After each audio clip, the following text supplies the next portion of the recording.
Level 5. My friends and Rachel, please. My name's host Eric. That's Rachel. Together we are talking with famous people. And tonight I've titled this live stream, Why Typology Kicks Butt. Why does it kick butt? Well,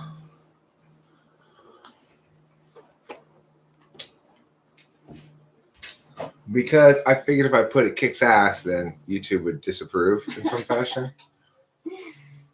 My typing of Rose this morning was very gratifying because, as with Joshua the day before, and most people I type these days, the tricky people are the ones who know very well my system to begin with. So if somebody comes in and they've watched a million of my videos and they really understand what's going on with all my questions, they can be a little bit more tricky. But for people who come in with not really a lot of understanding of how I type people or what my questions mean and stuff, it's really nice to see shit just go so textbook, like their value answers all correlating with their self-reporting answers, all correlating with their skills answers, to make a perfect, what you'd expect from an ISTP. I enjoyed that a lot too, Legends Fall. You know what one of my favorite parts of it was? Her describing her relationship with her husband at the end. The ESTP-ISTP relationship. How they have to pick fights with each other periodically, because of course you got to fight sometimes.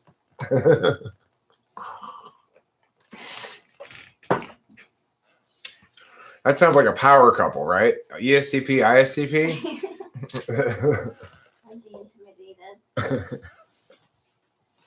Like, you don't want to fuck with those two.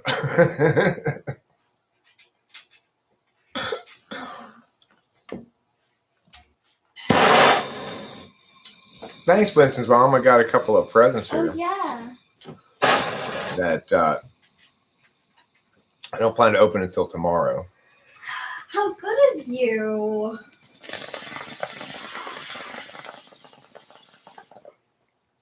ESTJ and ISTP? Who's ESTJ? Oh, you mean the husband? Possible. I mean, I didn't type the husband, obviously. But I suspect ESTP. But, Yes, Winston's mom. Our 2 boxes right over there. I believe are from you.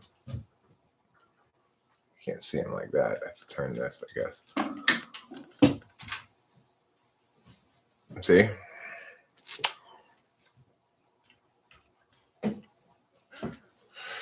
So I'll be opening those tomorrow on my birthday. The other thing I'm going to be doing tomorrow on my birthday, since I didn't do it today, is going to the DMV. I'm going to have to do it tomorrow. I just didn't have the oomph for it today.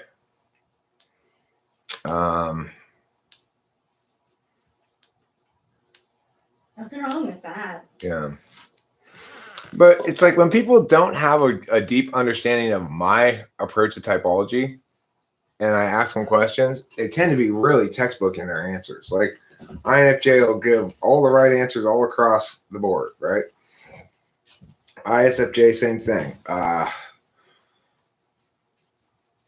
It's like it's easy enough to tell ISFJs apart from INFJs, really, if you just start asking some SI questions. It's pretty straightforward. We gotta maybe set up a thing with my sister. Yeah, Rachel's sister gave the classic ISFJ story yesterday, I guess, when we were video conferencing.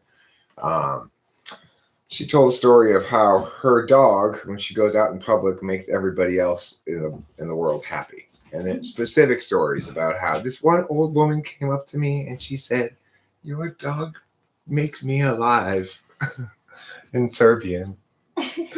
That's a textbook ISFJ story.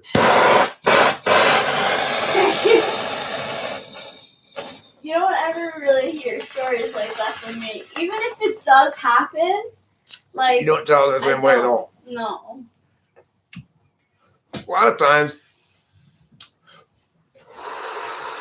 you seem almost hesitant to share stories. I do. It's so like you weird. won something one time and you were hesitant to share it with me. Yeah, right? Because people have been mad at me. Yeah, you just because you've gone out with a bunch of douchebags before. What? It's because you've only dated Oh, asswipes. douchebags, Yeah. So you keep expecting, and not just dated. It's you've No, lived in this very ontologically adversarial environment for such a long time. You expect everyone to be looking to bust your chops about Yeah, something. or just toss it aside as like Insignificant. Yeah, I'm used to being kind of tossed aside. Not by me. Not by you at all. It's so nice and healthy. So the reason typology kicks butt is because every time I type somebody, I have an experience ranging from disconcerting at the maximal type, which is that means I'm confused by someone. They're giving me results that are contradictory to what I expect to correlate with each other, to gratifyingly right on the money. And it's much more frequently that than the former. So it's like once I determined okay, I think this person's NI, not SI. And I ask a bunch more questions that are linked to that. And I expect answers 1, 2, 3, 4, 5. And when I get answers 1, 2, 3, 4, 5, knowing that there's no confirmation bias in play here, I'm just as reliably accurate in my wrong predictions as I am in my right ones.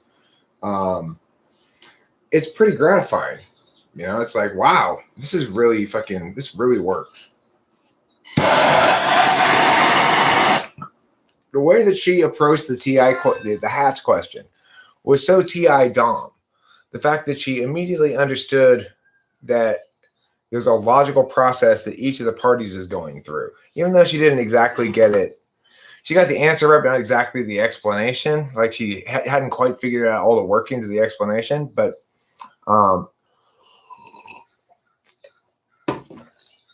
the way she started talking through it was so textbook TI. And the other thing that was gratifying about that is I didn't get the sense that this individual was somebody who took a bunch of philosophy classes or logic classes or something. She just naturally was TI. And, I like it when things are clean and tidy like that, I had a dream that you typed me as an INFJ and you never typed me. What if my subconscious mind is revealing my true type? I may not be an ISFP. I never typed you? Well, I don't know if you're an ISFP or not. After all, I've never typed you. Let me ask you this. Are your feelings inside or outside?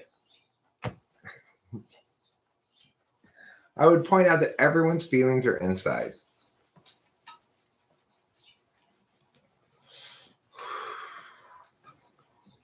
Did Rose say how she found typology and why she wanted to know her type?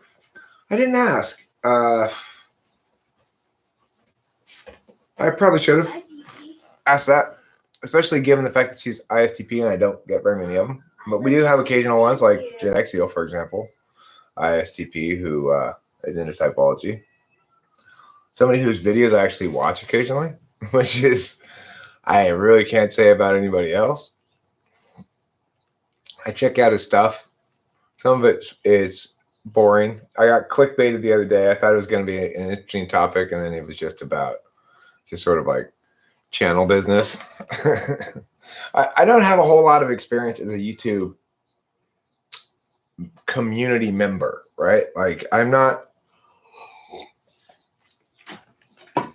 don't feel like I'm part of any YouTube community really other than my own.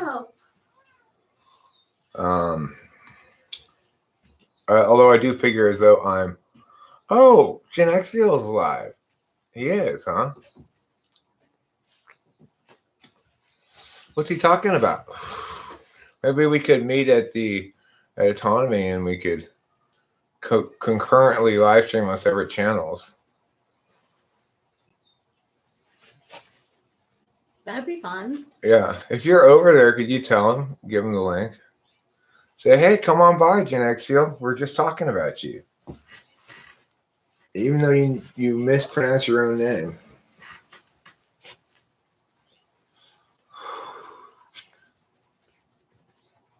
Oh, he's editing a video? He's live streaming himself editing a video? I've thought about doing that on occasions before. In fact, I think I have live streamed myself working on something before. But it turns out, generally speaking, people find that quite dull.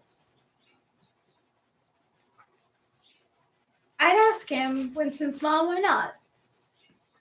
Probably inside, but if I have trouble making this, all feelings are inside. That was a joke. Nobody's feelings are outside. You know what's really funny? As you were saying it, I was like, wait, I would answer inside. Is that right? Yeah, it's all feelings are inside, of course. And that's the thing about all attentional manners. All attentional manners are inside the self. They may be directing attention outside the self, or they may be directing attention inside the self or of the self, but the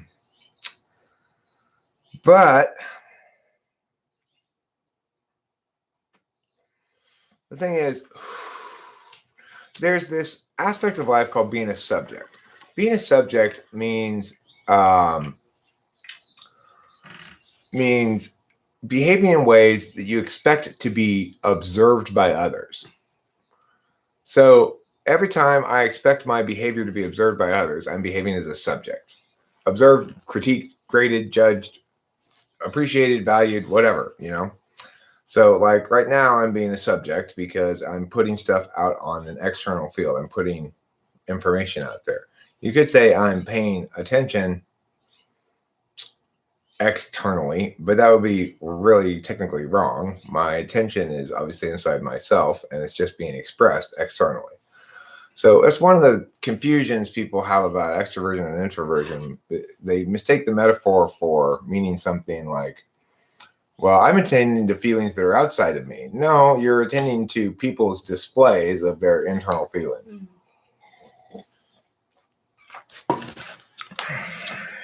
Thanks, Winston's mom. I look forward to the surprise. Is it a big dildo? I hope not.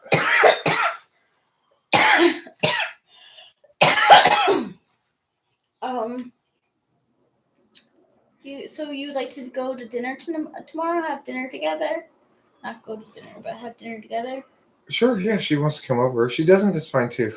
No, well, I'm only saying it because the last time we talked, not last time, but the time before that, she's like, I'm free for your birthday. So if you wanna, she's like, let me know. That's fine. If she wants to come over, that sounds good. Okay. I like the idea. You're asking me for FI. Do I feel strong? Oh, okay. Basically what I'm saying is, if she doesn't, I won't be disappointed at all. I'm not expecting it. Okay. It does sound pleasant.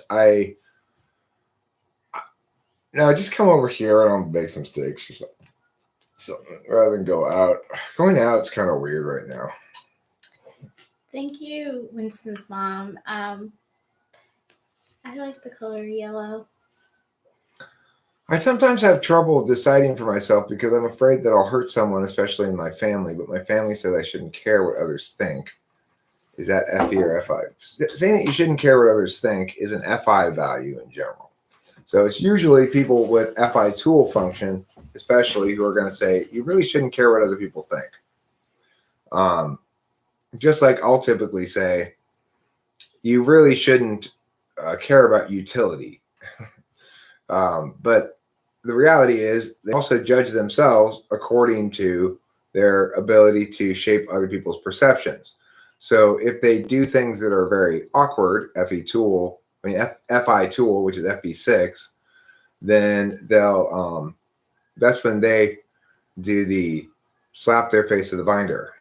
So in case you don't understand that reference, there's this one little vine, I think, of a little kid getting mad at himself for something and smacking himself in the face several times with a binder. And I think, the reason they call a 6-slot function your critical parent is because when you screw up in that area, you really get mad at yourself. That's what makes you mad at yourself. So if you're FE tool, you get mad at yourself when you hurt someone else's feelings unintentionally. If you do it intentionally, then you're probably mad at them. But if you do it unintentionally, you feel like you're really fucked up. Like the world should and can expect you to be nice, and you failed to be nice. That's going to cause the FE tool user to go pow, pow, pow. If I do something really stupid, like fail to move something and knock it over before I move something else, then I go pow, pow, pow, pow.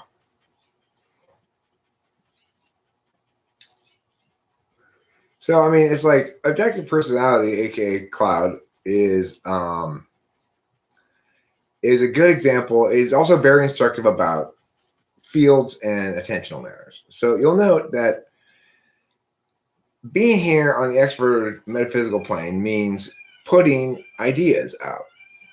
But so Cloud's using extrovert intuition when he's saying these things. But note why he's doing it. It's always subsumed by an extrovert sensing frame of reference. He's trying to impact people, impact them emotionally, impact them to get them to respond to him. He doesn't really care what happens with the ideas themselves. And that's indicative of how functions work. So if it's in the 8th slot and you're an ESFP, especially if you're an ESFP, but somewhat so also true for ESTPs, you put information out there to create an impact. And it's not necessarily an impact that is information related. So if you wanted to impact this on an information related level and you're an ESTP, you might say, well, that's not really true. I expect my words that I say to impact people's calculus of whether it's correct or incorrect. That would be a sort of TI response to it. Maybe this is just limited to ESFPs or something. But an ESFP is likely to ignore what's being said here and say something else provocative because they're not actually looking to engage in an ideational exchange. They're just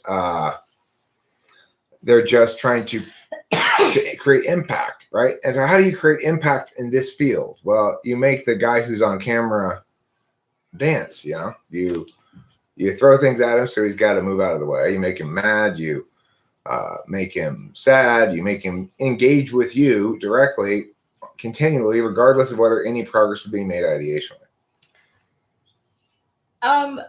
It's interesting. So the girl who plays Britta on Community, who plays an INFJ, I believe that she is playing an ESFP in the show that I watched called Love on Netflix. And I think that INFJs could do a good job of playing an ESFP. Just everything that she does lines up with ESFP. Like, she swears on her friend's baby that she didn't cheat, but then the ex-boyfriend calls the dude that he knew she cheated on him with is like, yeah, we had sex 3 times, and she's still denying it up and down. That just reminds me of ESFP. It sounds like ESFP drama to me. And I think the woman who plays her is an INFJ actually. But she does a really good job of kind of being reckless. Mm-hmm. Yeah. So what objective personality said was your genealogy questions are SI because they're about family and SI is about family. So he might say that, and then he goes on to say, well, isn't that a TI objection? Well, I mean, not really. What's a meme? I don't know what you're referring to specifically. Well, I'm glad that's not the surprise for Rachel. I rarely get angry. When I'm angry, I say things I don't mean to, and then I'm hard on myself and feel ashamed for hurting someone in my family or a friend. Okay, well, that could be indicative of FI fifth. It could be indicative of FI first, or it could be indicative of FI sixth. All right. Okay. So I think that's completely bullshit, Sean M. And I appreciate you asking it in the form of a question. Note what Sean does. Whatever Sean's position is on this matter, he's not presenting it in a provocational way. Yeah, I get that, but they're doing it in a very Well, when they're doing that, they're doing one thing, and when they're not, they're doing something else. So, so let me address what Sean asked here. This is what a TI person, or probably I would guess NIFE TI or whatever, are involved in this question, because he's asking me, what do I think about it, before he's responding to making an assertion, right? He's trying to engage me to see where we agree or disagree naturally. So, I mean, my point is that the functions are the same, that we're talking about the same thing, that some people talk about it more or less correctly. It's very much like grammar. So we can always know what something in grammar is working as, but you can't really meaningfully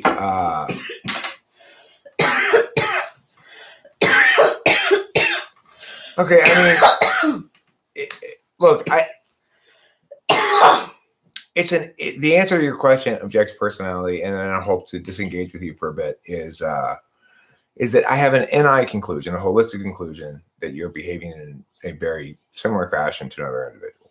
Can you disprove this? Well, no, because I can't prove it, and I'm not trying to prove it. I'm telling you, this is the assumption I'm operating from, more or less. It doesn't make any difference, really, except that I'm trying to use an example of what provocative ideation rather than meaningful ideation looks like.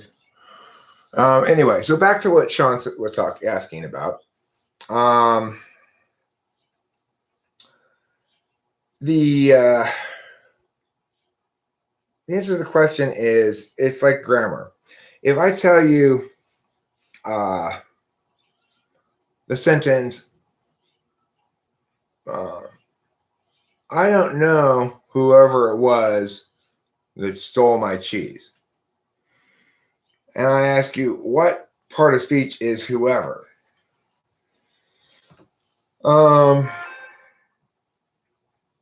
Well, there's one correct answer, and there's a correct way to get to the answer. So, in other words, I do know, I do not know. Do know is the verb phrase. Who do know? I do know. I is the subject, therefore. I do know what? I do know whoever it was that stole my cheese. That's the whole thing is functioning as the direct object. Whoever it was is a noun clause functioning as the direct object. Whoever is the subject of that noun clause, and it's a subordinate clause. All of these things are correct. Now, you could argue that in some instances, no, it wouldn't be whomever. And that's why I chose this exact example. Because there are people who would say, shouldn't that be whomever? After all, it's I don't know whomever, which would be correct. But since it's the subject of the noun clause, I don't know whoever it was that stole my cheese, it's actually whoever, and that's the correct answer. Now, the thing is, there's only one correct answer. But if you ask questions like, what part of speech is dog?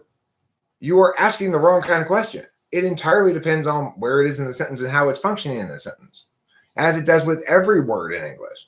Some words almost exclusively function as one part of speech. For example,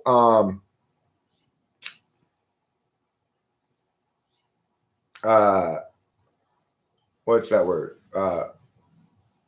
Spelunk. Okay, to spelunk is almost never used in any fashion other than as a verb. So in that fashion, we understand that there are words that you can say the part of speech for the verb spelunk is verb, it's to spelunk. But the point is, we might argue sometimes over whether something is modifying this or that. In some instances, you can't really say for sure whether something's functioning as an adjective or an adverb, because you could understand the sentence as modifying either one depending on the interpretation of it. Sometimes it's contextually clear and sometimes it's not. So it's not a perfect science, but there are instances where it is at the same time. So yeah, so if somebody says they are LII in socionics, but But they are INTJ in MBTI. I mean, that's bullshit. Regardless, they are one function stack. They are either a function stack that is receiving function first, that's knowing function, followed by an interface function, or they are a deliberation function first, followed by an action function. Those are very different things.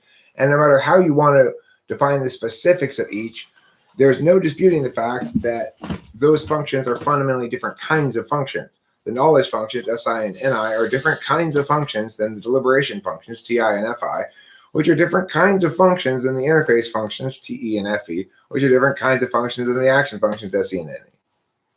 And we can mechanically describe that, and we can describe it in terms of value correlates. We can describe it in terms of basic definitions. We can describe it in lots of different ways, but it's pretty indisputable that those comprise 4 distinct manners of attention: knowledge, deliberation, interface, and action.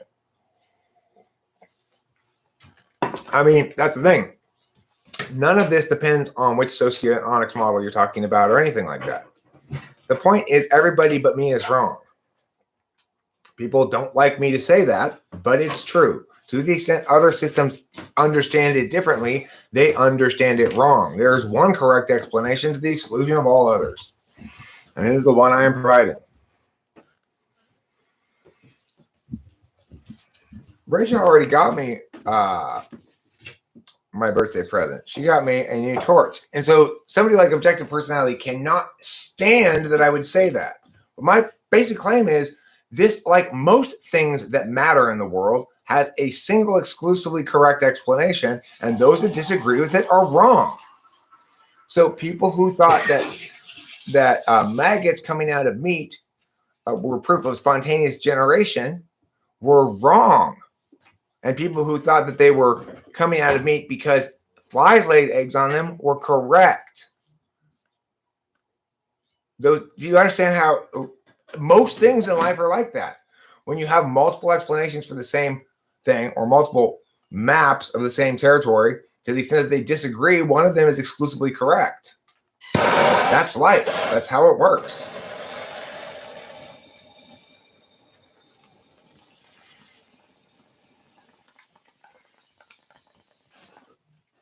If it's not the case that one of the explanations is correct, then the whole thing's completely arbitrary. Hi, Pee-Pee. Yes, I am a spontaneous generation denier.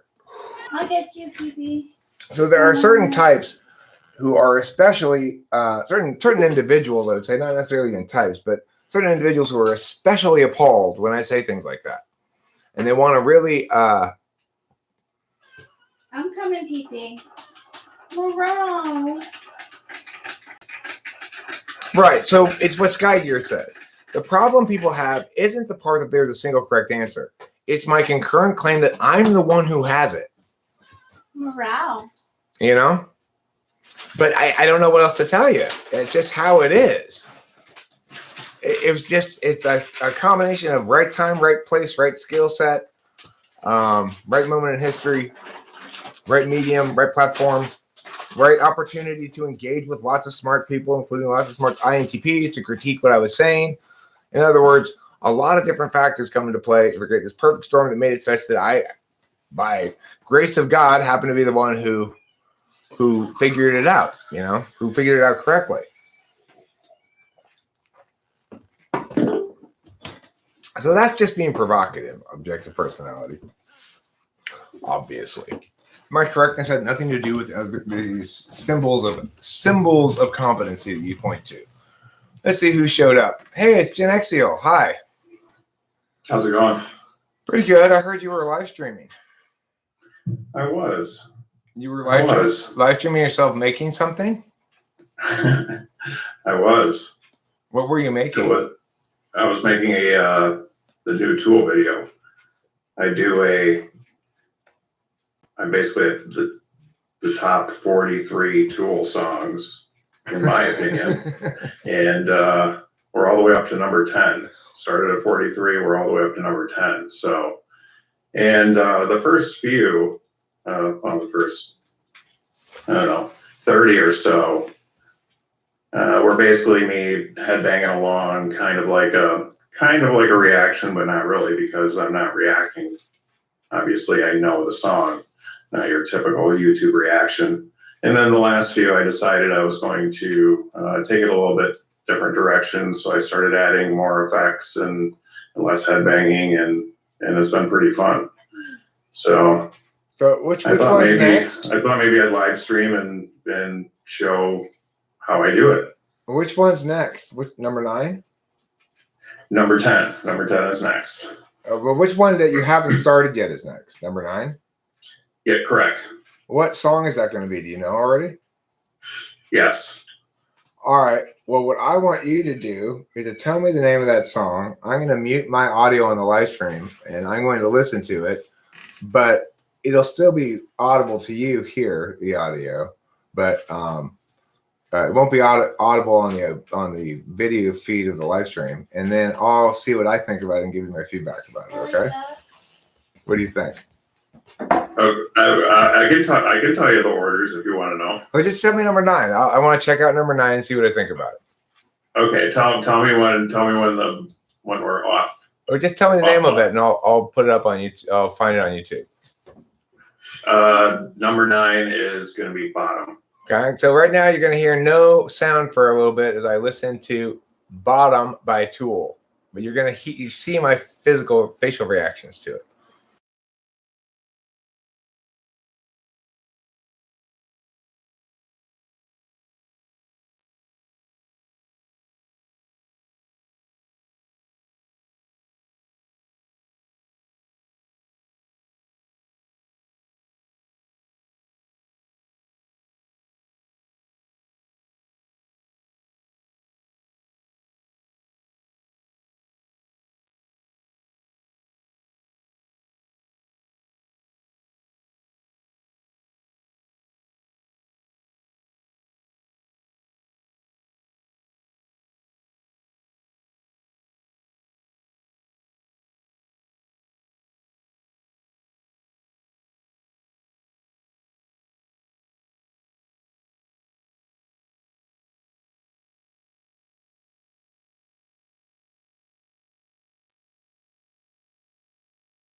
So strong. That is terrible. Well, so the videos that I do on my channel, like I would recommend starting with like Rosetta Stone, because that's when I started incorporating more visual effects. Like in the Rosetta Stone song is about a guy who is either having a DMT trip or he's being abducted by aliens. Okay. Okay. Let me read the lyrics to this one. This is called Bottom. These are the lyrics of the song Bottom by Tool. My compassion is broken now. My will is eroded now. And my desire is broken now. And it makes me feel ugly. I'm on my knees and burning. My piss and moans are the fuel that set my head on fire. It's a love song. Smell my soul burning. I'm broken, looking up to see the enemy, and I've swallowed the poison you feed me, but I survive on the poisons you feed me, and leaving guilt-fed, hatred-fed, weakness-fed, and it makes me feel ugly. What? Dead inside, dead inside, dead inside, dead inside. Nameless now, shameless now, nothing now, no one now. My piss and moans are the fuel that set my head on fire. So look up the lyrics to 46 and 2. That's actually based on some cognitive theory. Okay, 46 and 2 by Tool. Let me see. I should probably get some. My shadows shedding skin. I've been picking scabs again. Yeah, there you go. I'm down digging through my old muscles looking for a clue. I've been crawling on my belly, clearing out what could have been. I've been wallowing in my own confused and insecure delusions. For a piece to cross me over or a word to guide me in, I want to feel the changes coming down. I want to know what I've been hiding in. My shadow. Change is coming through my shadow. My shadow is shedding skin. I've been picking scabs again. I've been crawling on my belly, clearing out what could have been. I've been wallowing in my own chaotic, insecure delusions. This isn't very positive music, is it? You just got there are songs with positivity. There are. They have a very large spectrum of, that you can listen to. Okay. Well, I'm sorry for making fun of your music that you like. I shouldn't have done that, but I just found it. I find it a little melodramatic, I guess. Well, the thing about Tool is it's easy to shit on them anyway. So it's been happening for so long. It's kind of like, they're not for everybody. But what do you like? The fact that they are talented, like I would recommend if you do want to see a really actually entertaining video, is you look up the Danny Carey drum cam for the song Numa, and he's widely regarded as on the Mount Rushmore of all-time drummers. So yeah, the video sound like good alone musicians. is pretty impressive. No, they sound like good musicians. There's no disputing that. I think it's an interesting example of kind of extroverted intuition as an absolute value in the 7th slot as well, because like 7 minutes of song is very extrovertedly, intuitively indulgent, right? Oh, you have no idea. They have 15-minute songs. Right. So that sounds like 3rd slot. It sounds like 3rd slot extroverted intuition to me, which I guess is extroverted intuition nevertheless. And I think that combined with demonstrative SI, you probably enjoy developing relationships with media objects over time. Or do you just do that for the world as a subject? Because it seems like that's what you're doing with your channel, right? You're developing relationships with media objects over time, including video games and songs and stuff like that. Yeah, I almost see it like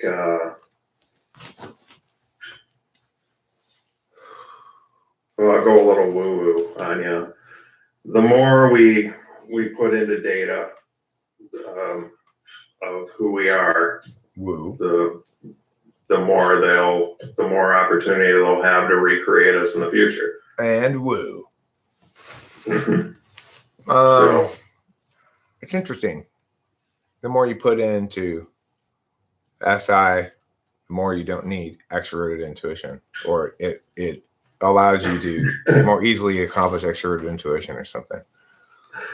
I've accomplished my extroverted intuition. You could see it if you ever looked at that live stream. Basically, my creativity comes from taking an editing software, and then the song has the idea of puzzle pieces, right? So I take this editing software and I turn the images into puzzle pieces.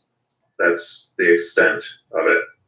It's a creative product, but it's really not really any, it's taking pieces and parts and just kind of mashing them together.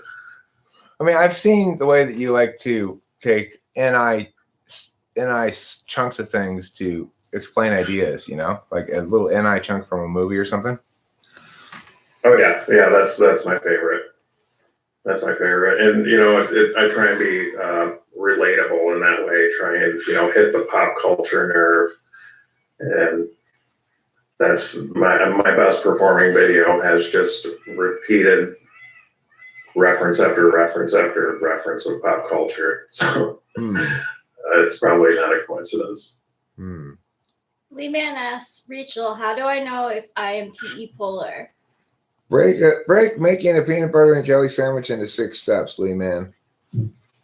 Like the difference between the lady I typed this morning and the dude I typed yesterday. I asked the dude I typed yesterday, how break cleaning your room into 6 steps. And this was his answer.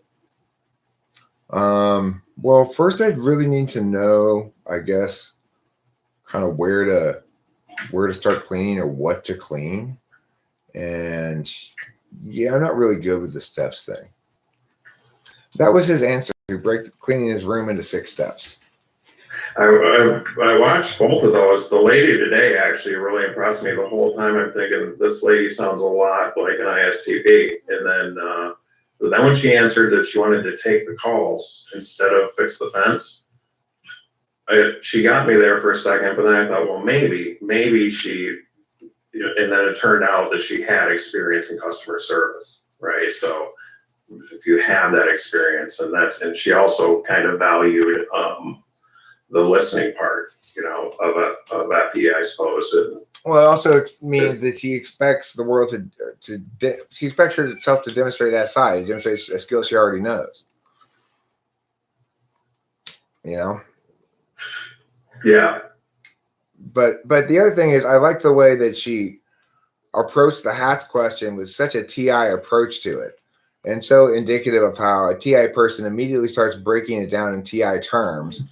Even though she didn't exactly explain the whole thing correctly, she, it's like the way that people approach that question they've never heard it before is so very different from each other, depending on where TI is in the stack. Mm-hmm. So Winston's mom, that's really funny. That you said Rose looks like your younger sister. Rose also looks like Megan Lavota's girlfriend.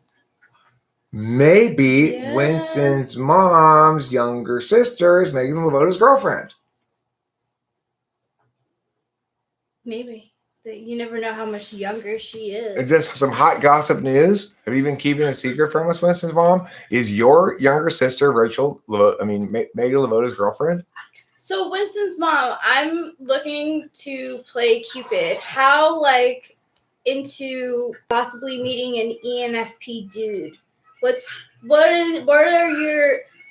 the likely odds of that happening? Because I think that how much does a man crying turn you on? And how much is he? Sorry, that's kind of a mean joke. I mean, if it does, that's good. If you like that, that's good. Because he doesn't cry all the time. My mom. I cry all the time. Yeah, I cry a lot too. I'm not teasing people who cry. His children. Yeah, when it comes to his kids, that guy is nothing but waterworks. Yeah. He barely mentioned Rachel's name, and I'm waiting for him to answer the question, and then I'll tell him if he's TE polar or not. Break it into 6 steps. Answer the question. I can give you an example of TE polar. Sure, give him an example. So I made coffee for myself and Eric the other day, and it had to be reheated in the microwave. Easy enough, right? 2 cups of coffee, just heat them up in the microwave, put some stuff in it, and then mix it up, and you got your coffee. So I did mine first. I put it in the microwave, and I stirred in the coffee creamer. See, even now, talking about it is difficult. But then so mine was all ready. So I put the creamer in his cold coffee. Right. So since she had her coffee out and she had the creamer out, why not put it in both cups simultaneously? Because of course the coffee has to be hot for the creamer to melt. So then there was coffee sitting there with chunks of creamer floating on top of it, which I saw sitting there because once she had done that, oh well, it's beyond solving now. It's beyond solving. It's broken. So I then put it in the microwave for a minute and 20 seconds and started it up, and it was fine. But she, having failed to get the order of operations right in the first place, She gave up. That's TE Polar. It's quite adorable, really. Thanks. Yeah, that guy. I'm that guy. I'm gonna give up easily. Like I should never have been put in Girl Scouts. Like never, ever, ever, ever. Brownies, yes. Brownies is fun, you know. You're like a little kid with other little kids, and you do like you sell cookies. That's your main objective. Is like sell cookies. But like as you get into like be a Girl Scout, you have to do like tasks and like get badges and shit. Like But I to care help about the that. community. Yeah, you Like, do. fuck You that really, noise. yeah. Well, I'm like, I can barely help myself. I'm not gonna help you guys. Right. So Were you in Boy Scouts, Gen Exil? I was in Cub Scouts. Did you like it? I don't remember much of it other than like the what was that little what do they call it, a soapbox derby? I don't know, those are big ones. What's the little derby car that the Cub Scouts ran with? Somebody out there will know. That's the only thing I really remember from it is having the little derby car race. Did you win? No. What activities did you do as a child? Mainly sports, I suppose, are the memorable ones. Sports and video games. Yeah, sports and video games. Played a lot of football, wrestling. What position did you play in football? I was running back and strong safety. Which were you better at? I was honorable mention all area strong safety, so I suppose that one. So I was gonna guess. I was gonna guess you'd probably be better as a DB, because you know you're not that burly for a running back. I scored the most touchdowns on the team. We were one play away from going to the dome. The dome with Pontiac Silverdome. I don't know if you remember that place or not, but oh yeah. Yeah, we lost on the last play of the game. To go to the dome. Did the guy you were responsible for as strong safety, was he the one who scored the touchdown? No. Oh. Did you scream at your teammate who let him score a touchdown?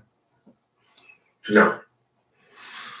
Was everybody very sad? In fact, the if memory serves, the guy who got scored on was All-State. Oh. It was kind of fluky. It was kind of a fluky pass. One of those things that happens, you know? Shishmith says he was a monster on the mat, too. Don't let him fool you. Is that true? It was a good experience. It was a good experience. Were you better at football or wrestling? Wrestling. What year were you? I don't, you know, it was a pretty successful career. I had over 100 wins. Went to state in high school. Won a Greco state title out of high school in the open division. Did you get a scholarship offer? No, that's one of my regrets. Was I cared more about partying, and I was going to go to Eastern, and I kind of blew it. I was going to go to Eastern Michigan, and I basically blew it. Did you hear the Central Michigan quarterback got shot at a party recently? I didn't. Yeah, so stay out of Michigan. Yeah, right. No, it's not so bad over here on the west side. East side is like it's a whole different state over there. There are different people on the east side than the west side. Sounds like Los Angeles. Mm-hmm. Yeah. We just went to the west side of LA. Whew. Boy, let me tell you, there is too much traffic over there. And over here, it's not nearly as bad on the east part of Los Angeles County. Yes. Back into it. Well, yeah, I ended up just to wrap up the story on the sports. basically, I ended up with a compressed disc in the year 2000. So when I was 21, 22, I ended up with a compressed disc and basically put me on lifetime weight restriction and had to give up wrestling and weightlifting and all the things I enjoyed. So I've been a miserable prick ever since. That's the saddest story I've ever heard. How bipolar am I? I'm sorry that happened to you. Yeah, me too. Oh no, don't be. If it wouldn't have happened, I wouldn't be here right now. I mean, were you going to go into like MMA or something? Definitely, I would have certainly ended up in MMA in some way, shape, or form. I bet you're pretty badass then, huh? I shouldn't try to. Yeah, like I could totally like protect my family right now, but if my back could go at any minute in a situation like that, so I can't really risk it. Well, don't worry, I'm Unless pretty somebody easy. really had- I'm pretty easy to beat up, so if I am the one attacking you, you'll probably be fine. Grogu, the voice is Genexiel. Yeah, Jinzennial, as he calls Jinzennial. himself. So, Because he's half His- Genexial and His half nemesis Jinzennial. is Corey. He's one of my best friends for life. So be nice to him, guys. He's a good dude. Who's Corey? Schismist. Oh, cool. cool. Hey, what's up, Corey? Nice to meet you. He was hanging out over at the other live stream, and then so he decided to step over here. You know, one of my best friends' names is Corey too. Probably spelled differently. Do you spell your name with an H? Corey? No, he doesn't. Most Corys don't. No, most don't. I was surprised to see it too when it was in my phone. Cohry. That's how my friend Corey spells it. I'm looking at a juicer thing. Probably you are. Yeah, you want to get it? Yeah. For a while, I used to think when I first knew him, his name was spelled Chory, but that would be Chory. That wouldn't make any sense. Yeah. Well, his name's actually short for Choron. Oh wow. Yeah, Chohron is his full name. Choron. I've never heard that name before. Yeah, it's his middle name. And What's his first name? Daniel. So his But he goes by Corey. by Corey. That's cool. My middle name is CH Christian, Brian Christian. Mine's Christine. So that's similar. Christian. Similar. Yeah. I don't like my middle name. The reason I don't like my middle name is because it's at least as much a girl's name as it is a boy's name. You know what my middle name is, Genexiel? No. Oh, wait a minute. I think I've heard you say it before. Isn't it Laverne? No. Hurrah! That's a city I used to live in. That is so funny. That's so funny. No, not Susan. Susan is it's a purely girl's name, I think, Legends Fall. It's actually Dale. Dale. Wow. Which I think of as primarily a girl's name, like Dale Evans. But Well, on the topic of names, I actually have a minor claim. And I have two. I was given two names. I was given a name at birth, and then 4 months later, I was given a new name. Really? Yeah, it's pretty interesting being adopted and having a 14-year-old mom and dad, and then so yeah, I was originally Jason Lamar Wonders. Wow. You were originally Jason Lamar Wonders? Correct. That was your last name, Wonders?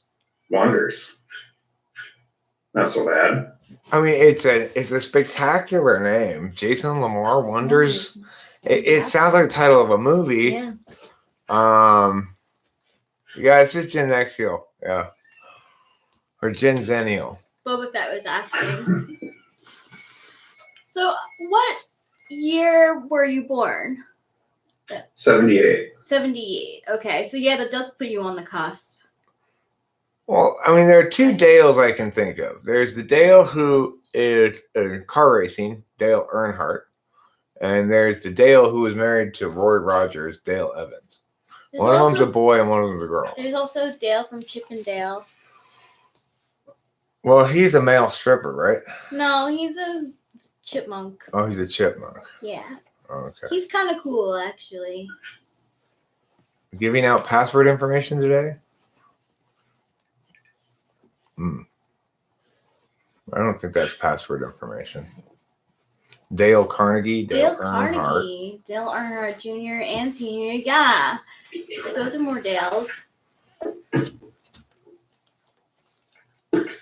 Yeah, I didn't mean to. It really, seriously, Chip and Dale Rescue Rangers was a TV show in the 90s. It was just a show about male strippers for children. I know. I didn't know why. I grew up not really knowing why they were associated. Yeah, why is Chippendales called Chippendales if Chip and Dale came first and it's a children's? Yeah, it's a children's chipmunk show. Yeah. It'd be like calling your strip club. I guess it'd be like calling it the Flintstones or something, which you might call it, or Pebbles. Pebbles, yeah. Pebbles. Well, now remind me, were Chip and Dale and Alvin and the Chipmunks different creators, or were they owned by the same entity? Different creators. Okay. And was the last name of the person who opened So who wins Celebrity Deathmatch? Chip and Dale Rescue Rangers versus Alvin and the Chipmunks? versus Chippendale strippers? That would be so great, actually. I really want that celebrity death match.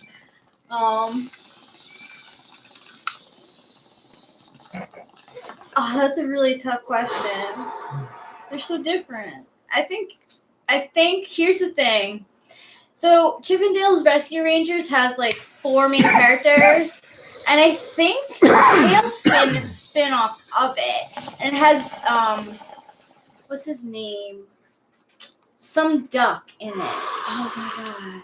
I don't remember, but if you add Tailspin, yeah, the duck. Is it Tailspin? What's his name? Tailspin? So that's like a play off DuckTales then?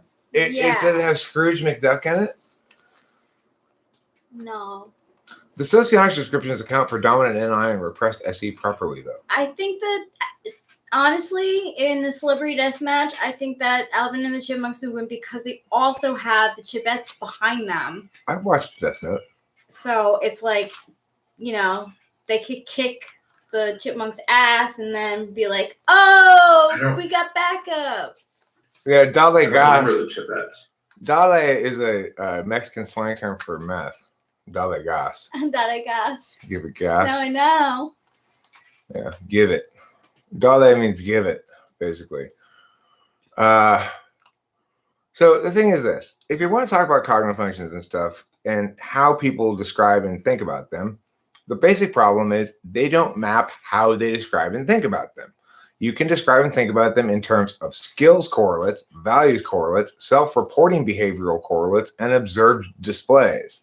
And those really comprise 4 different kinds of questions you ask, right?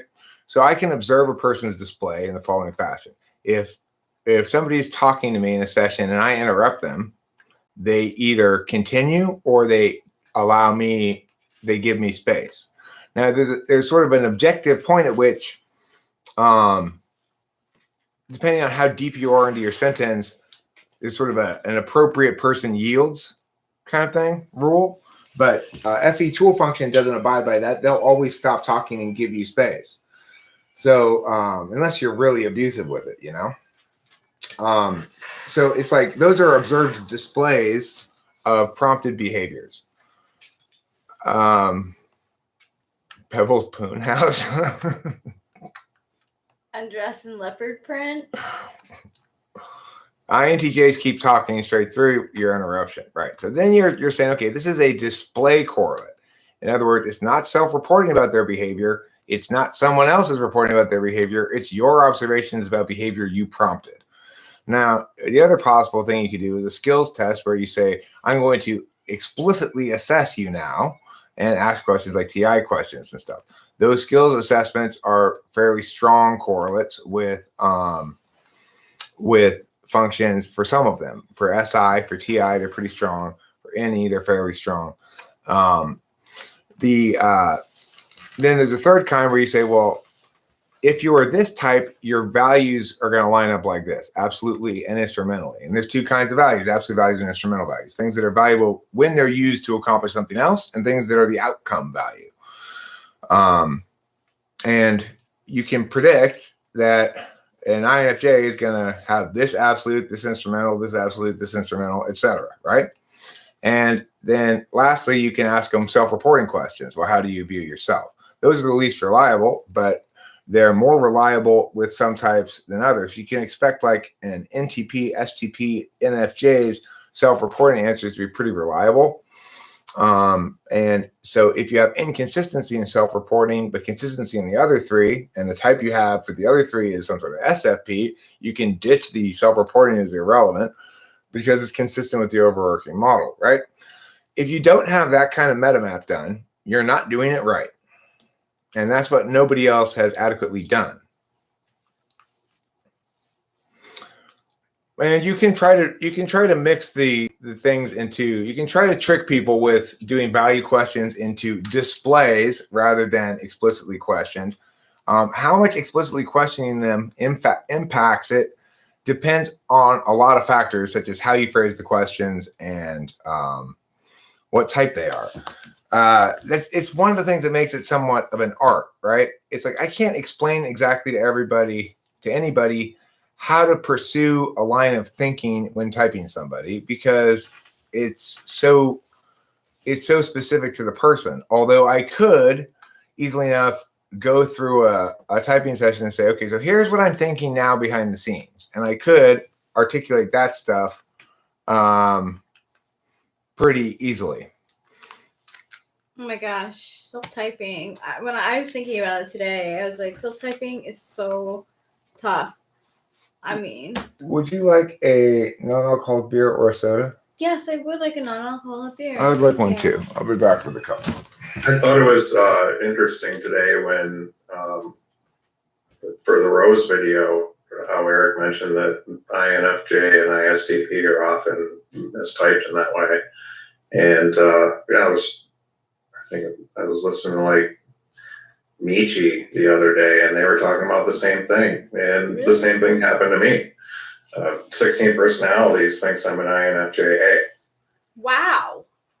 Mm-hmm. That's so interesting. Mm-hmm. What did you War say? activity. He was talking about how about Rose today, and how she Gen XL. I can't say it. Gen Axial. Gen Axial. Sorry. Was typed as with the self-testing as INFJ A. He said. Yeah, 16 personalities. 16 personalities. Yeah. Twice in a row. Twice in a row. I used to Yeah, get. when I started doing this, that's the first place I went, and it wouldn't get off INFJA. And I thought it was pretty interesting that I see a lot of that correlation there. Please. Well, the thing is, the process for me has become more refined, so that now when I'm typing people, I basically have this couple of boards going on in my head, like most likely board and alt board. So, and then if stuff starts hitting, if everything's hitting on the main board, then I just double, triple check that. And if everything keeps hitting on the main board, and it just keeps hitting on the main board. if stuff's kind of spread, then I try to come up with more and less likely explanations. Like, well, why is this anomalous, or why is this anomalous, and which is more likely, and that'll lead me to, I should test here, I should test here, I should test there. So it's like the process is very heavily validated by lots of examples of things in which the correlations have very high hit ratios, across the board, across my expected results and stuff. There are some things that don't land very clearly historically, but the thing is, it's hard for me to always keep track of that too, because I've sort of evolved my process as I go along. It makes it both really clear to me how correct it is and frustratingly difficult to prove, Well, that's the one thing about functions is I just wish we could get around to the point where they can prove it on fMRI or something so we can get on with it rather than all the intuiting. Right. But I mean, the thing is, at least by breaking down the kinds of questions into categories of kinds of questions and affording them respective degrees of strength, for sure. At least then we can meaningfully talk about what we're seeing in data. Because without that, we can't even talk meaningfully about what we're seeing in data. And that at least is one thing that I'm providing the community that I don't think anybody else is, which is a whole shit ton of data of typing sessions, actual people being typed with the specific method that I use, and me explaining what these things are supposed to represent and why they're supposed to represent them. Yep. And so that's open for everybody to evaluate themselves. And that's heretofore I don't think has existed in the typological community.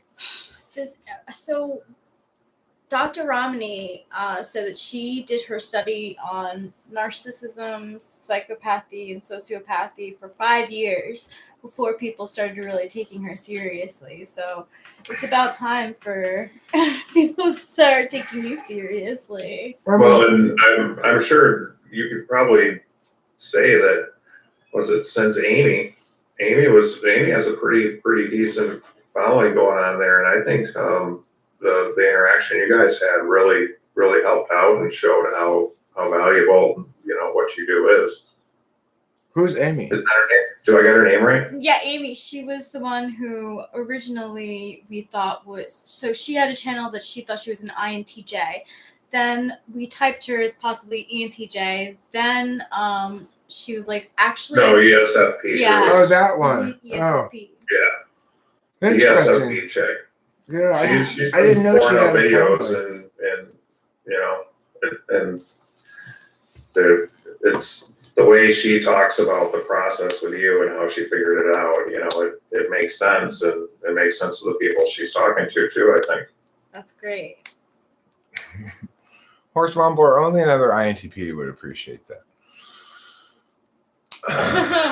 Horse Mumbler says he appreciates how in character Skygear's logic is. Skygear, will you stop being an ESFP now? Can you just revert to regular ENTP Skygear? Why don't you change your name to regular INTP Skygear? Who's in favor of that? Who votes yes on proposition that? Raise your hand. What? Skygear changing his name to regular INTP Skygear. Your name's so long. Skygear, the sheer peer of the queer drear. Yeah. Such a long name. INFJ would have, that's a tongue twister for an INFJ. Google no longer allows you to change names. Queer drear dear. So Grogu says the TE questions are too easy. But do you see what happens when people are TE polar? I mean, I'm not trying to make huge distinctions on TE grounds. I don't typically operate that direction. Like, a lot of times I'm trying to figure out whether you are TE polar or not. And once, you ask very simple TE questions and people can't solve them at all, then they're TE polar. And the fact that you think those questions are too easy is ignoring the fact that they still can't solve them. I'm sure yours is better, Legends Falls, but it depends what you're asking us about. Wouldn't it be like pretty similar? It would depend what you're asking about. So if you were to actually have an actual physical job task that was to be broken into 6 parts, then probably he'd be better at describing it. Something like make a peanut butter and jelly sandwich, or he'd do a better job of providing an algorithm. And if it were something like teach a class, I'd probably do a better job providing the algorithm. But it would depend in both instances somewhat on our experience knowledge base, I guess. I would expect yours to be more correct ordinally about physical world things, and mine to be more correct ordinally about informational transference things. I mean, a TE polar test is break making a peanut butter and jelly sandwich into 6 steps. Most people can do it fairly straightforward. People who are TE polar will often not get to 6 steps, have more than 6 steps, get to 6 steps and not be close to the end of the process, get to the 3rd step and go, oh, wait, maybe I should go back and it's like, it's not just that they struggle with it, it's how they struggle with it. ISFJs are also TE polar. They're the other TE polar. Yeah, ISFJ also. Like my sister, she's so like her TE polar showed in when she got married, right? She had all the paperwork filed out, and she was like filled out, and she was like super excited because she was like, yeah, I'm getting married. But she signed everything with her maiden name, not her married name. So she didn't she actually change her name. Didn't actually change her name. She kept it because she's TE polar. And all the paperwork, she got distracted, and that was it. She didn't change her name. It ended up working out, but the end. But my impression of TE polar forgetting to use their fingers is stuck in my head. I don't remember that one. TE polar forgetting to use their fingers. Oh my god. Maybe that's why I can't have long nails, because like Delilah was saying how sometimes like with cash, it's like hard with change. She gets to like put down her finger and like slide it down to like actually get like a coin. I'd be all thumbs with long nails like that. All thumbs. Oliver Linehan says that's TE polar plus SI habits. Yeah, that's a good point. I don't even know what SI. Your sister signing. Oh, my SI. Yeah, with SI habits. Yeah. Mm-hmm. Yeah, she's the more and more. We talk to her, and it makes so much sense that she's ISFJ, not ESFJ. She self-typed herself, actually. She took the test back in like 2015, and she posted on my Facebook message, hey, I took the test and I got ESFJ. But like, I never really felt like I was her supervisor. Yes, I'm her like older sister, but everyone thinks that she's the older sister. I typed her, and it was very textbook ISFJ. Very, yeah, and so like it's like super nice, like because I don't know, it's like the weird thing about Rachel's family is the ones I talk to, which is her mom and her sister, it is just a thick stew of SI. It's just like mom is full of SI, just straight SI, SITE framed SI, stuff she did, articulating stuff she did. Sister's full of SIFE, like the story of the dog and how people are, and they sort of like ISFJs do this kind of like her sister does it less than most, but this kind of putting on the face of the person in the story they're talking about, like, and then I met this woman and she was just like, it's like they act it out kind of. My sister, when she gets drunk, the more that comes out, to be honest. She likes her cocktails. Yeah, and they typically tell a lot of stories about how things impacted other people in the world emotionally that they experienced. ESFJs don't do it even more and do it with less meaning. In other words, the story is just almost all about the other person's emotions. So when I was married to an ESFJ, I'd hear stories like, I saw Jody at the store today and she was so delighted to talk about her. Yeah. I was like, oh, Jody, that's wonderful. And then a bunch of like on her, and I'm supposed to look at her the whole time, right? So she's always telling me, look at me when I'm talking to you, because she's conveying most of her information through physical displays, of course, or a lot of it anyway. Yeah. So that's ISFJs are less like that than ESFJs, but they share that same basic quality of liking to tell that kind of story. And it's weird to think of Rachel and her brother in this family of first, second, and fourth slot SI. You know, the 3 kids are all FE. The 2 parents are both FI. And ESTJ, ENFP relationship. It was activity relation. It's activity partners. Yeah. Not a terrible one, but. No, it wasn't terrible. Their marriage wasn't terrible. And we did travel really fucking well. Like every summer we were traveling, like when we had the money, obviously. But my parents really liked to plan trips and to go on trips together. That was like their hobby. And they would bring along the kids if we were around. So, but like you said, so there, it was 2 FI, 2 FE, and my brother is an ENFJ. So things changed a lot when he came into the picture. They did. They really did. So Legends Vol says TE6 valuing simplicity of systems is probably directed to SE as an absolute value. We got shit to do. The system's getting in the way. I mean, I see that as TE countervaluing. Not so much valuing simplicity of systems as countervaluing I guess like hoops to jump through, what I would call it hoop jumping. I don't want to jump through your stupid hoops. What am I trying to do here?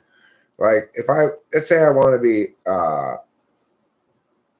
an English teacher. Well, I learned how to be an English teacher by apprenticing to a master English teacher who really knew what he was doing. And he did a great job of making me be a good teacher because I was working for him in a private business. And then if I wanted to work in the public schools as an English teacher, even though I'd be a much better English teacher than any of the people they have there in the public schools, I could not possibly get hired because I don't have the right pieces of paper, right? I don't have the right symbols of competence, even though I have amply more competence than actual people who have the symbols of competence. Now, the thing is, what I did in order to avoid the problems associated with this was shift into a field that it doesn't matter. There are no symbols of competence, debate coaching, because it's actually a zero-sum competition. So, you know, your symbol of competence and actual competence are the same thing. If you win, you win.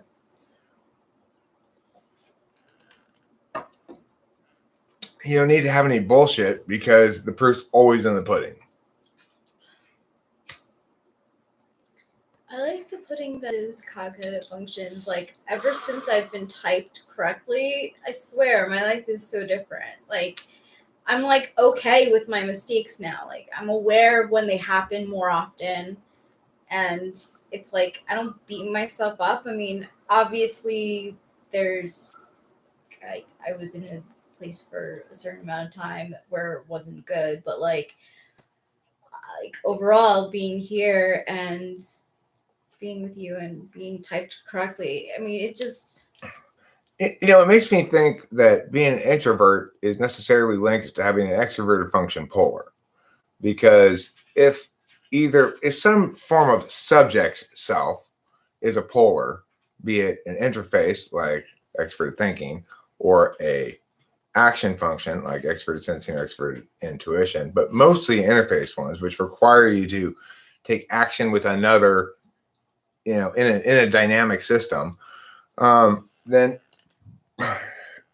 it seems natural that you'd be less prone towards being a subject, more prone to being an agent or an object, receiving and or deliberating about things. Cognitive functions are like lenses. What do you think about that statement, Genexiel? Well, if we're talking about how they work on a spectrum, I don't know. Is that where that's going? Their cognitive functions work on a spectrum? I don't know. Ron Allen's law said cognitive functions are like lenses. I'm not sure what he means. What do they magnify? Could they also demagnify? It could make something like further away, yeah. I was going to say, your dominant function is magnified, your inferior function is not magnified, et cetera, et cetera. You could try and play that game, I suppose. Yeah, I don't really think that's what the relationship is mechanically, though.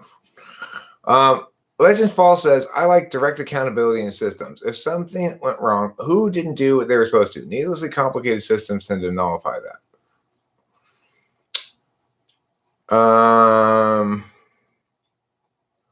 So the thing is, which type do you think is more likely to say the following sentence? It's easier to seek forgiveness than permission. ESTP, ENTP, or ISTP?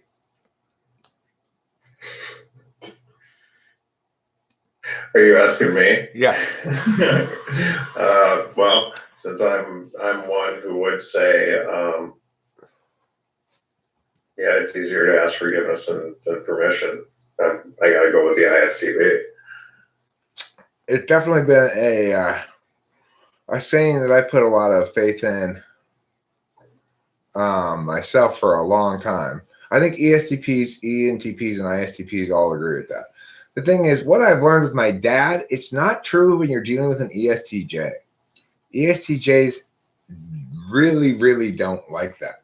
What? And, doing something, seeking forgiveness rather than permission, and then sort of trying to talk your way out of it after the fact. With their selfish NE and their polar NI, your explanations don't mean shit. It's weird, and maybe you can help me see if there's a connection here, but I'm thinking about critical parent SI and how, I don't do any of the things it's kind of like do as I say, not as I do when it comes to that. I tell my kids, ask permission. Here I am saying don't, it's well, that's individual knowing.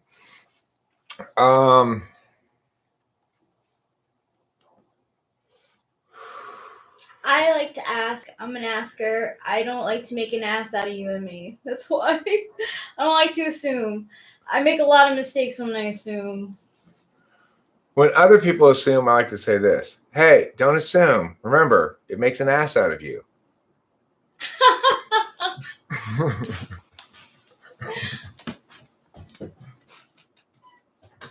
But that's me because that's me. I'm Effie Tool. Like I'm gonna be You're like a receive type. Oh. Yeah, you're one of those kind of characters in the anime who defaults to apologizing when two people bump into each other. Yeah. Mm-hmm. I think all the backstack functions are prone to hypocrisy. I think so too. The thing is, the reason you want your mate ideally to have the flip 2-3 is because of the countervaluing of the 6. So it's important that it not really bother Rachel that I'm not very FI really. And it's important that it not bother me that Rachel's not very TE. I think it's funny and stuff that doesn't matter in life. And she presumably thinks the same about my FI. There are certain times when we have FI time, we designate like, let's go have emotional closeness time. Mm-hmm. We'll lie down and attempt our sort of clumsy backside FI with each other. And like our love languages are pretty similar. Like they're very close. Like I think it's just flipped. Like I like quality time. I think we both like quality time, but yours is like high in words of affirmation, and I like to affirm my love for you. It's very high schoolish. How's your love language relationship, Gen X Seal? Oh really? High trouble. Okay, so I'm just going to ask you about something. I guess you could connect it to that, maybe or maybe not. But so the supervisor in MBTI is the dominant versus the polar. But I thought I read somewhere that when it comes to socionics, the supervisors are the critical parent's 6th slot versus the other person's 7th slot polar. That's what makes a supervisor in socionic. The socionic supervisor type is your polar is their dominant, and your second, and your dominant is their tool. But yeah, because So here's what I was trying to draw from that, because I've been stuck on this idea of the critical parent 6th slot lately, and my critical parent is what I believe to be my wife's polar, and my wife's critical parent is my polar. that's So what I'm you want. wondering, is there any kind of weird interaction that's going to occur? That's what you want. That means you're too Fourier switch. So what you're saying is she's ENFJ or an ENFJ? ENTJ. Oh, ENTJ. Okay, well, fine. Still, your 2-3 are still flipped. So that's what you want, because it means that even though you're any polar, your wife doesn't care about any and thinks that's the stupid stuff in life that doesn't matter. And even though she's SI polar, you think that's the stupid stuff in life that doesn't matter anyway. And so that's a good thing. So it's like Rachel does TE dumb stuff like the coffee thing, but it doesn't make me mad or go like, God, why do you always do things so dumb? Why are you always knocking shit over or anything like that? Because I'm super critical about myself about that shit, and I don't like being criticized about that shit, and I don't think that shit is worth caring about, basically. Maybe I'm seeing it wrong then. I always thought that 6th slot SI for me would be like when I get mad at myself for making the same mistake twice.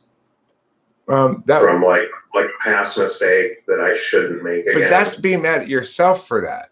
The thing is, you'll forgive your wife for doing that, no problem. I don't know. I feel like I'm kind of hard on, that and concept in general, not like it's just like learning from. But okay, let me ask you this: does it get you mad when your wife doesn't remember someone's birthday? No. Does it get you mad if she doesn't remember that that you were going to your bowling league tonight, and she asked you when you get home, where did you go? No, that wouldn't. No. I mean, the thing is, if you think about SI stuff, it means you're going to be saying to her at some point, hey, remember when that time when we went to Mia? And she goes, I'm sorry, I don't remember. And if that bothers you, chances are you don't say that to her, because when the world's not demanding shit of you, in other words, when you're home with your family, you're not doing the thing that your 6th slot function does out in the world. You see, that's the problem is, everybody has to remember all these little points that you make when you're arguing, right? And we can't pull them out of there. I mean, the thing is, I don't think you critique your wife on SI stuff. I think that you generally think it's funny or maybe sometimes slightly annoying. And because so the fact that I criticize myself if I make the same mistake twice doesn't project out. Right. Yeah. In fact, what you appreciate is that your wife's so blind to that she never criticizes you about it. Yeah. And so that's the thing. It's like Rachel never criticizes me about my FI polar, nor does she attack my FI polar, because she doesn't like using FI. It's what the world requires her to use. She'd prefer to not have to remember to be honest about her own emotions. If she's provided an environment that doesn't require her to set a lot of boundaries because it respects her boundaries naturally, she's happiest in that context. So, it's if I'm not necessarily FI aware, let's say I laugh at something that's kind of mean or something, she's not going to really question my legitimacy as a person in a way that maybe an FI dom would, Yeah, no. And like you said, like the TE is like, if anything, like I'm glad you laugh at it because it's ridiculous. It's totally ridiculous. And I don't laugh at it when I fuck it up. No. I get so mad at myself. Yeah, he does. Yeah, So especially if I don't move chords and they knock over something that's gross. Then I get really mad at myself. Yeah, he talks to himself but I don't think he's. Call myself lots of names. But I let him know that I don't think that he is. Eric, you stupid fucking piece of meh. And I really give myself a stern talking to. But of course, so I don't need to do that. That's the thing about being an NE dom too, is that when I'm angry at myself, I speak out loud insulting words to myself as some sort of solution. It's like, what is that? That's not a solution to anything. It's so funny. It would be more accurate to say TE operates by the mechanisms of ordinal logic. Yeah, I agree.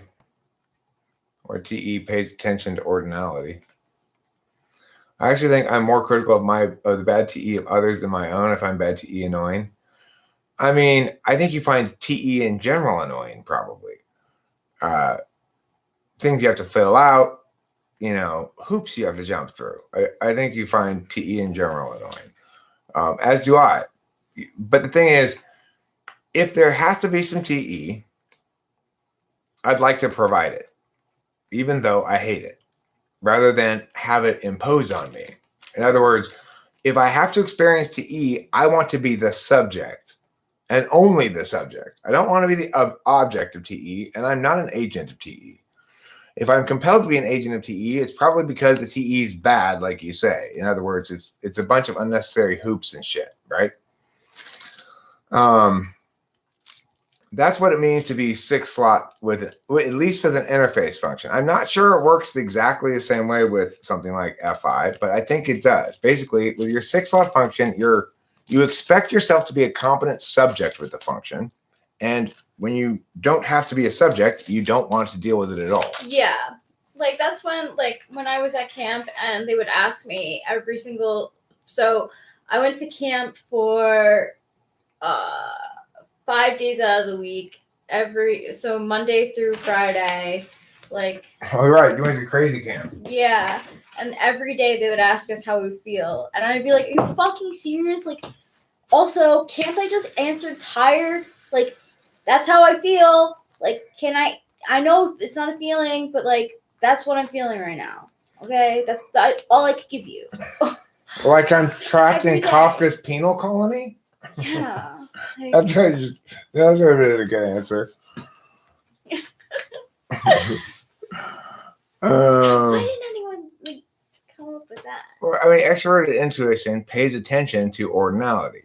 That is to say, extroverted thinking does. Extroverted thinking's relationship with extroverted intuition is going to be dependent, I guess, on where it is in the stack. But like, if they're never right next to each other, right? So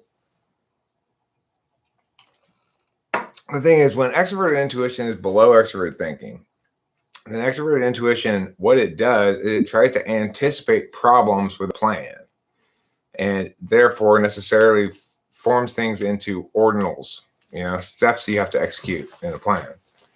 It's funny, Sky Gear, a quick Google screams not applicable. It's funny because I'd like to think that, like, oh yeah, I'll just like quickly look up this one thing. No, it always turns into a deep dive. Like, when I Google something, I definitely check out like 4 or 5 different websites, sometimes even more. Sky Gear, I'll repeat that, and then I'm going to ask for Gen X because I think he has something to say. But I'm just saying, that, like any third slot, for example, with TE DOM, what it does much of the time when it's subsumed by TE is it's anticipating what might go wrong, which necessarily frames things through a bunch of ordinals, right? If you understand this set of an order of steps you need to take, then that's part of understanding what might go wrong. In other words, if I want to start building the house, but I don't start with the foundation, I'm going to have to take down all my work and start over, right? That's something that extroverted intuition in conjunction with extroverted thinking, how they work when extroverted thinking is ahead of extroverted intuition. Okay, so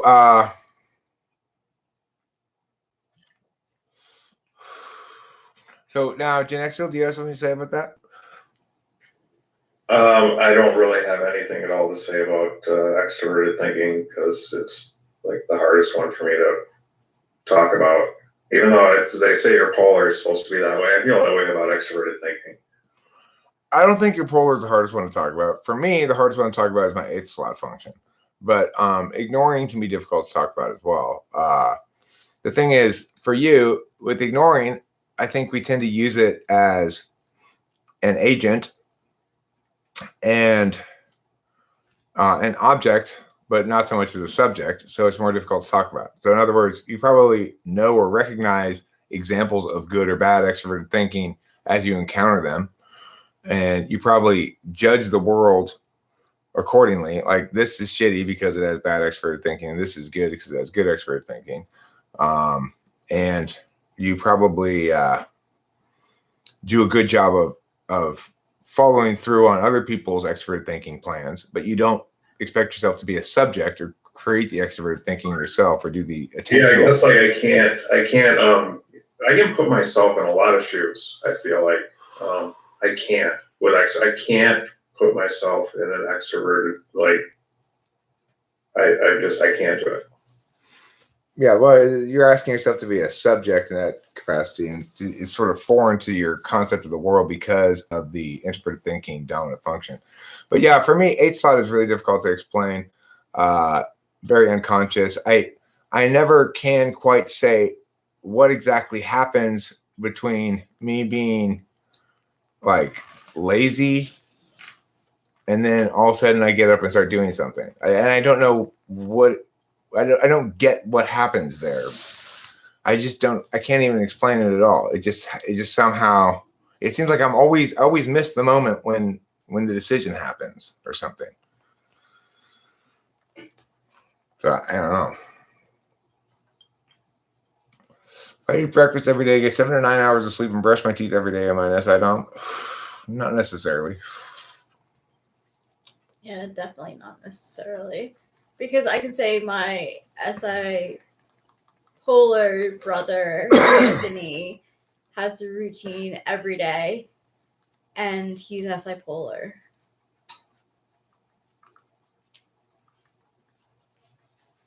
Well, when I talk about ordinality, Winston's mom, remember it's thought as a link in a chain.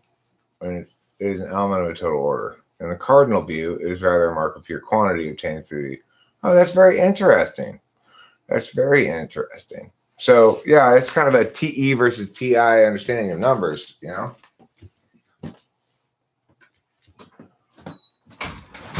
So I don't know if we've shared about with everybody the recent drama with our lobster, our crayfish. How's your SI, Rachel? My SI is pretty shitty. It is. It's a little worse than mine. So for the second time, the crayfish crawled out of the aquarium, fell 6 feet to the floor, and I didn't discover him until 10 in the morning. He was almost dried out. But he was still alive a little bit, so I put him back in the tank, and he seems to have fully recovered. And then we read about how they're very sensitive potentially to water quality. So, I typically am pretty diligent about changing the water a lot.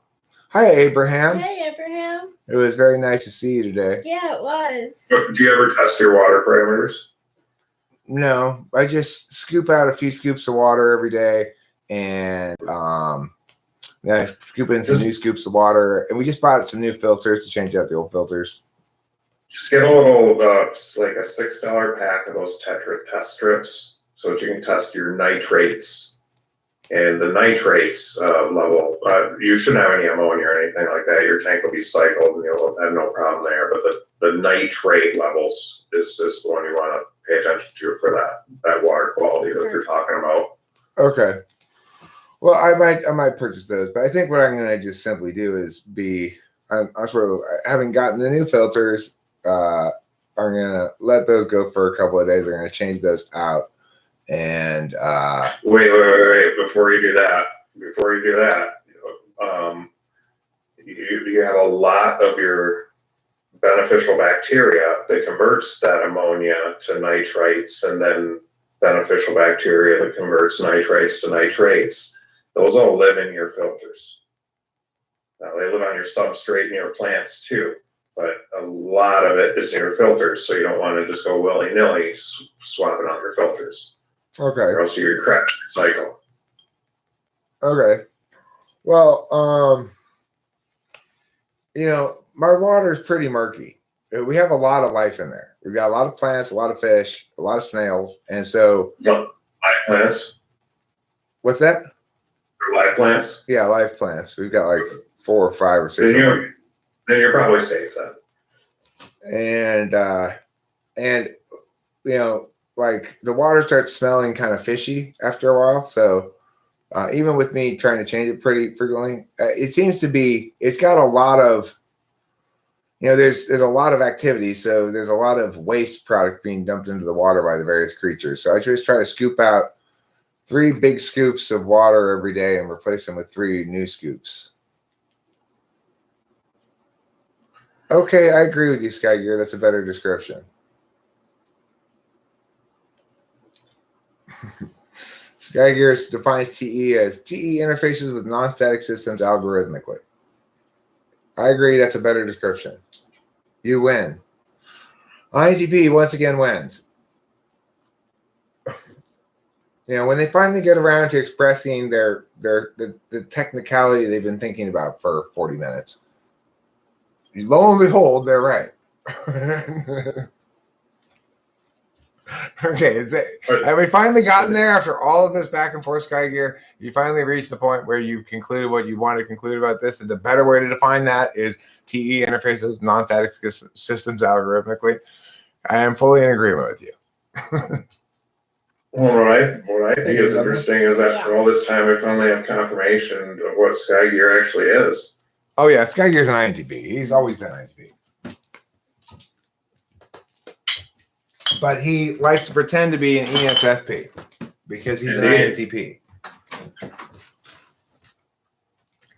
So, we also read that the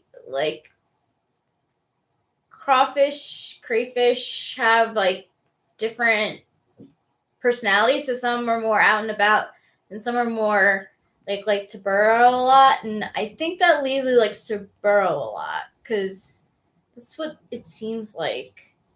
We haven't seen him since that day that he the night and the day after he fell out of the tank was when he was out the most.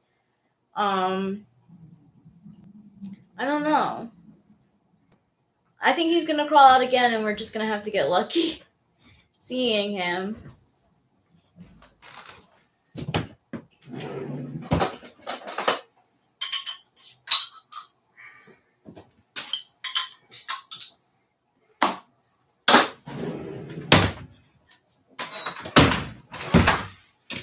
Damn, these things Okay, are great, man. though. So you guys don't want to put lid. You don't want to put a lid on there, right? No. Is that what? So there has to be some kind of stretchy, like a pantyhose type material or something that you can stretch over the top of it. I'm thinking what we should do is just put a trough of water on the ground beneath the aquarium. But I think we can also anticipate when he's being active. And I think it probably does have to do with the water quality. Okay. Because most of the time he likes to hang out in his burrow. And But I did read that they have like different personalities. Like some of them like to like burrow, and that's like their thing. And then they come out for like food and stuff. But they're really like they come out at night, and I don't know. They have personalities. I would say dynamic non-social systems, Oliver, because the thing is, something like lesson plans is a TE job. It's breaking what you're teaching into a bunch of specific tasks the teacher assigns to the kids in specific ways, passes out the papers in specific ways, collects them in specific ways. Good lesson plans are very specific about everything. At 12:15, hand out the papers from pile 1. Start at the left side and give 6 papers to, give the correct number of papers for each kid at the top of the row. Or ideally, you have that thing already like systemed out to students ahead of time. So you say, tell Joey to pass out the papers because Joey already knows your system of passing out the papers. And all of that kind of bullshit TE stuff is really, really important in classroom teaching. It's what makes the difference between an effective classroom and an ineffective classroom. You've got to have the kids be constantly attending to a bunch of specific steps they have to follow through on, or else it just becomes a mess. And for somebody who's TE countervaluing, I had to learn that under the scrutiny of a master teacher who was, interestingly, an INFP, and who was quite a strict teacher and quite a good master teacher, and perfect for me to have to learn to check my meta-analyst shit at the door, and actually just be an executive. Don't question the frame of reference, just do a good job.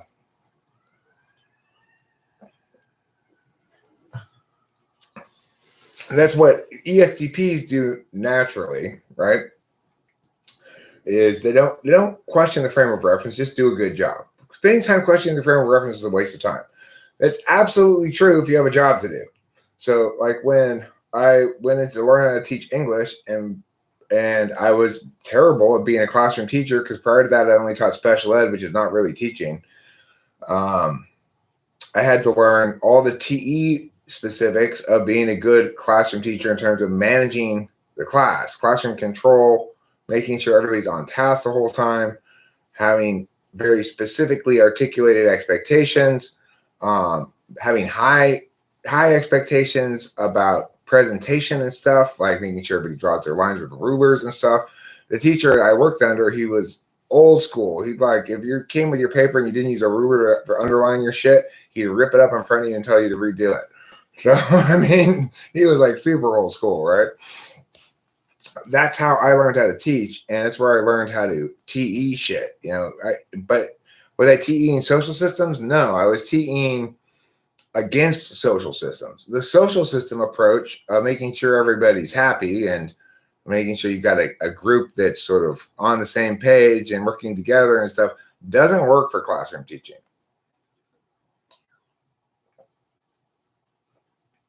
Let me correct that. I've seen INFJs pull it off.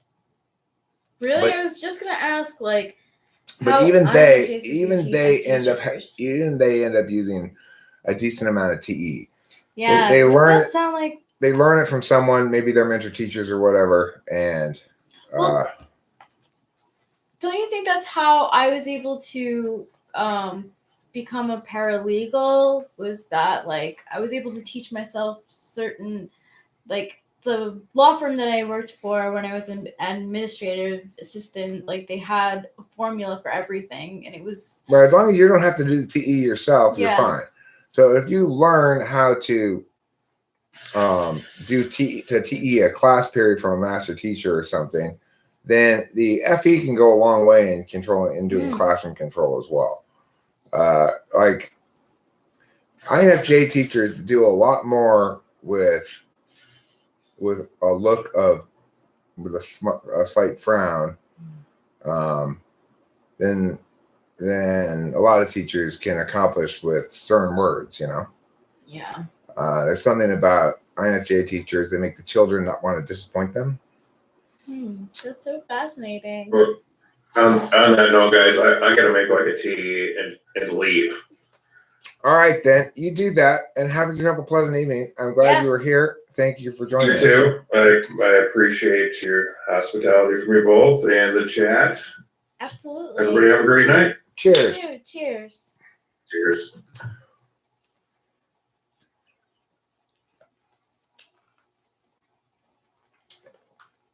Well, look, when I'm talking about dynamic systems, that's where we need the social non-social distinction, because it's incorrect to simply say that TE is physical systems. For example,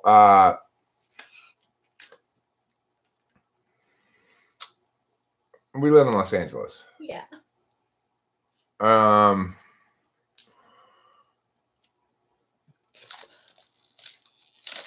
So it's like a lot of TE involves dealing with people. A lot of TE involves rendering people into not people, but elements in a program or an endeavor of some sort.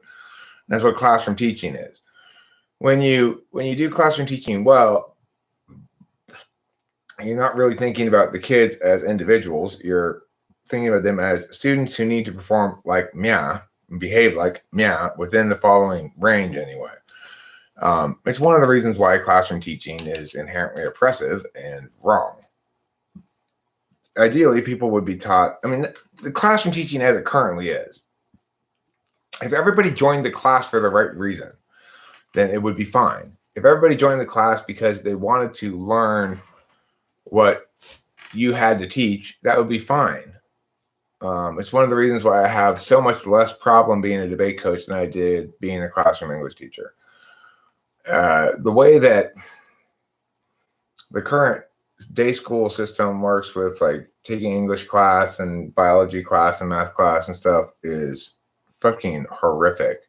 The way it just ignores the distinctions between the individuals and how some people are just constitutionally ill-designed for Mia and constitutionally well-designed for Mia, and everybody's supposed to perform at least up to here at both. And it's ridiculous. It's insane.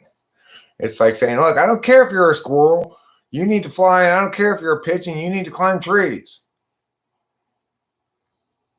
Yeah. The point, okay, social, non-social doesn't necessarily work particularly well, but if I just say physical, metaphysical, then it's misleading about the scope of TE. TE does not deal with people. It renders people into predictable ranges of behavior for the purpose of some system,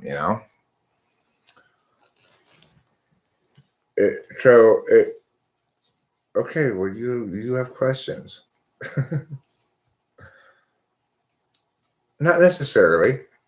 No, I don't think so. I think that status thing is most likely to correlate with SE third and or with type 3 Enneagram.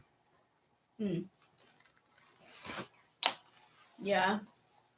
And I think probably SE third correlates relatively strongly with type 3 Enneagram. So ENFJs and ENTJs are most likely to seek concrete symbols of attainment. Mm-hmm.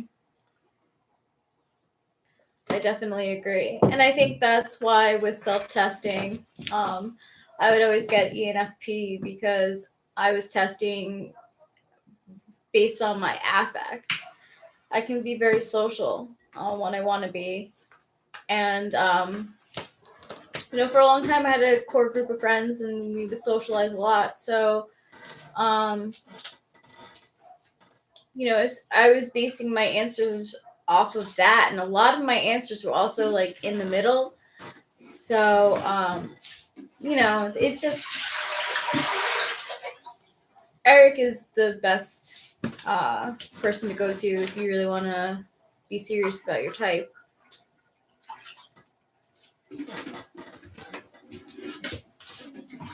TE is often the first essential element for positive change, though. And can something be specialized? Asked Alex Rodriguez. The thing is, look, it's not to think of like your knowledge functions, your interface functions, and your action functions, and your deliberation functions as being on each of those as being on a spectrum. So it's like I'm on a spectrum between TI and FI somewhere, and that spectrum is going to include it's going to include whether I'm comfortable with that as a subject, agent, or object as well.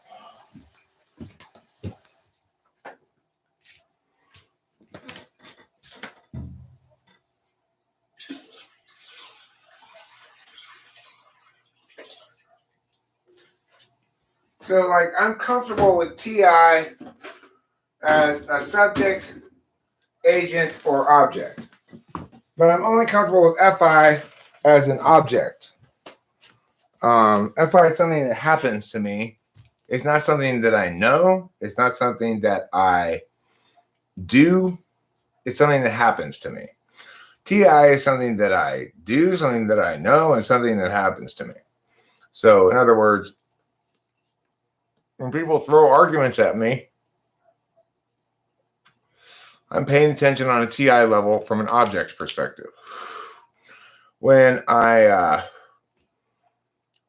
hear a TI-based joke, I know it's funny because of the TI absurdity of it. When I deal with language in general, I operated on the assumption that words mean things, not people mean things. That's a way of being an agent with TI.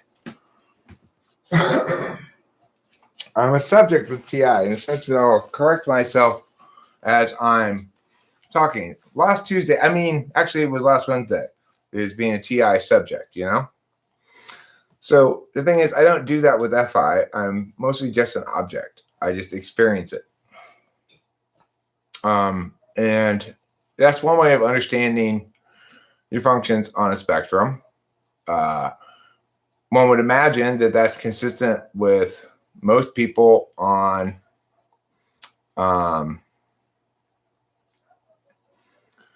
so Jungian typology doesn't distinguish between FE and TE and FI and TI. They say they're all judging functions. The reality is FI and TI are true judging functions. TE and FE are not. They're interface functions. They're ways of interacting with dynamic systems. I call them deliberation functions because, I guess the example of using TI as an agent is basically a frame of reference. So it says the ultimate example of not using TI as an agent is if I go, who is my mother's sister's daughter? And you say, family? That's using non-TI as an agent, right? You're understanding everything that's thrown at you, not through a TI frame of reference, but through some other frame of reference. What time for Delilah to come over? Like 6, 5 maybe. Let me check my calendar and make sure. I know I got a typing tomorrow morning. At what time? Oh, at meow o'clock? Okay, that's doable. 5 o'clock? Yeah, 5. Yeah, so it's like a TEI frame of reference says if, for example, that's a question with the chicken and the rooster. A TI DOM is likely to say, well, the answer is this in this context and this in this context. A TI tool person is likely to say, okay, I'll take side rooster and argue that point. A TI third person is likely to muse about it for a bit and conclude either one or the other, or possibly do the same thing the TI DOM says. you know. These are sort of how you can expect somebody to reveal their agential approach to TI through their subject behavior. BRB. But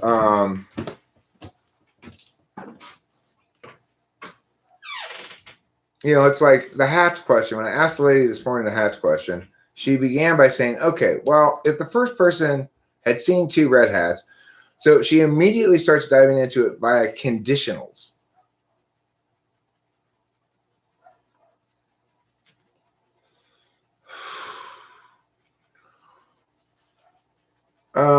Well, I mean, the thing is, I would argue additionally, whether it's convenient or not, Skygear, that action and deliberation functions are both basically subject functions.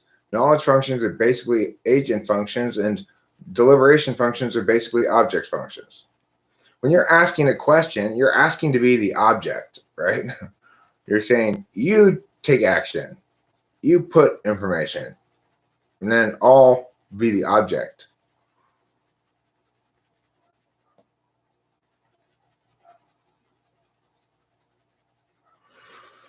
Well, that's the thing about people who don't understand cognitive functions at all, is that they tend to impose their biases on the world. So if I'm an INTP who doesn't know anything about cognitive function, I'm going to assume that the absolute values for the world are logical parsing, and the instrumental value for the world is creativity. And if you lack those 2 things, or they're backside for you, and the parent's not particularly self-aware or grown or something, then they may very well sort of cause you to internalize negative self-concept because you don't affirm under their framework, and they're not doing a good enough job of meta-analyzing their own framework.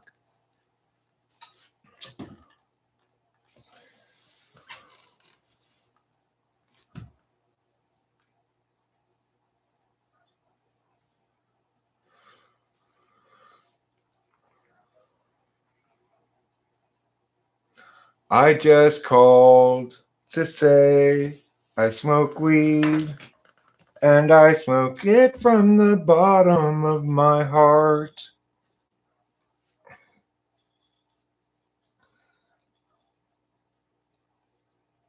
The thing is, I'd like to think that as somebody who's an extroverted intuition dominant person has a fairly healthy relationship with newness and possibilities. So, but I think that's more true of ENTPs than with ENFPs. In other words, I think they're subject. No, I'm saying I think action and interface functions are subject functions. So you might say, well, why are there 4 subject functions and only 2 agent functions and 2 deliberation functions? Well, because there are 2 kinds of systems in which subjects need to interact, static and dynamic.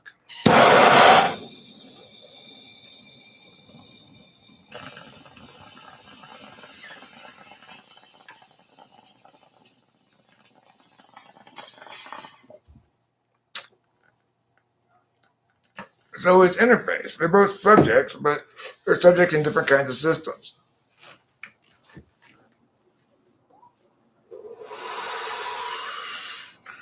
Sure, there are, Sean, although nothing as up to date as I'd like, really. It's a little dated.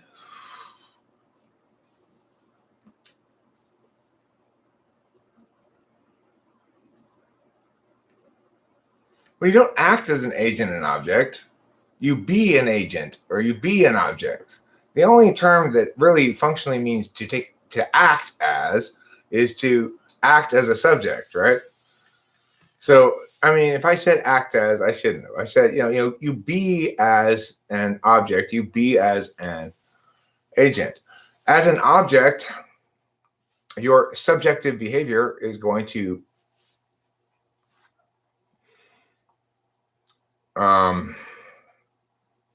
seek to be hit with something, right? That you can deliberate about, not something that you are expected to know. So you like this this kind of interaction because you can parse the shit out and then put your thing. You're not expected to have an immediate response. Well, action functions are considered as interfacing with static systems because if I'm going into a debate, for example, I plan out ahead of time my responses to everything. So, like, for example, I'll tell a student, now look, if they say this in response, then you run this and then link it back to that. Now, if they run this in response, then you run that and link it back to that. Now, a debate is not a purely static system because the other person can always surprise you by running something you haven't prepped out for. But the more clearly you understand all argumentation, the more you understand how everything falls into categories of arguments regardless. And so for things where you think there might be a lot of variation within a category, you prep your students out to respond to the category of argument, not to the specific argument. And in fact, there's stuff in debate called generics, which is to say, if you're not responding to the specific arguments, but only to the category of arguments, then your opponent will say, well, they're just running generics. The point is, that's an example of, or a football game where you have plays, right? A football game is another example of something where you deliberate, you choose, and then you execute that decision. And then when the execution's over, you stop, you deliberate, you choose again, and you take action again. So that's a static system. It gives you time to take action, to think between actions. You don't have to be as responsive. In contrast, something like boxing is much more of a interface kind of sport in that you have to be much more responsive in the moment to your opponent, one would imagine. Although you can still take a deliberation action approach if you note that he only ever seems to jab with his right hand. You might start just having your right hand up and keeping your left hand down here or something. Some sports are more like static systems and some sports are more like dynamic systems. Baseball's very much more like a static system in that both the pitcher and the batter have time to deliberate between each pitch. But what do I think he's going to throw? And then what do I think he's going to expect me to throw? Well, sure. And the thing about both extroverted intuition and extroverted sensing is that whether they're in the dominant or the tool function, they're effective in real time in ways that allow you to be responsive, even though the system would seem to have turned a dynamic from somebody else's perspective. So in a debate with somebody, it's very unlikely I'm ever going to be surprised. And it's very, very likely that I'm going to continually surprise the other person, who probably comes in with assumptions about, because I said meow, I must mean also meow,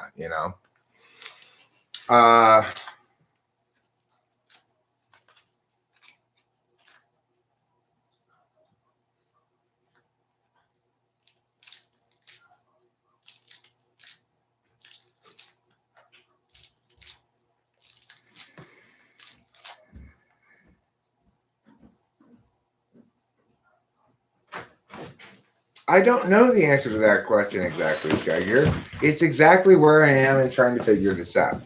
It would seem to me both the case that each function inherently is an agent, object, or subject function, and also that whether or not one uses one as agent, object, subject is dependent on slot.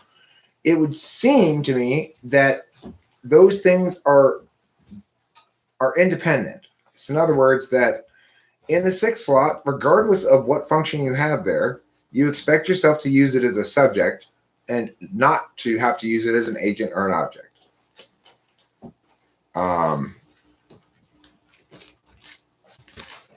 Like being the object of TE makes sense.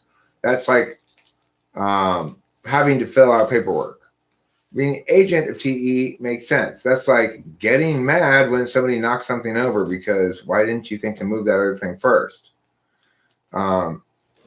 Being a subject in TE makes sense. Let me figure out how to solve this problem. you know.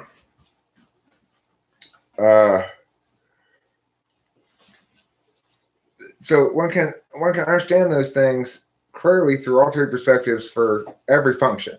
Some of them it's easier to explain than others. What's SE agentialness? I'm not sure. I guess it would be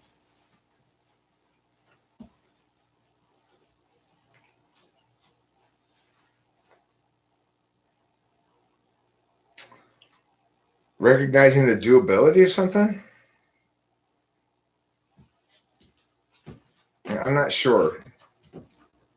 So I'm not quite sure how agent SE looks, but that's probably because, like I said before, I feel least clarity in talking about my 8 slot function, least personal understanding of what it is. You know, you need more. Or you got some? Good, thank you. I do need the lighter though.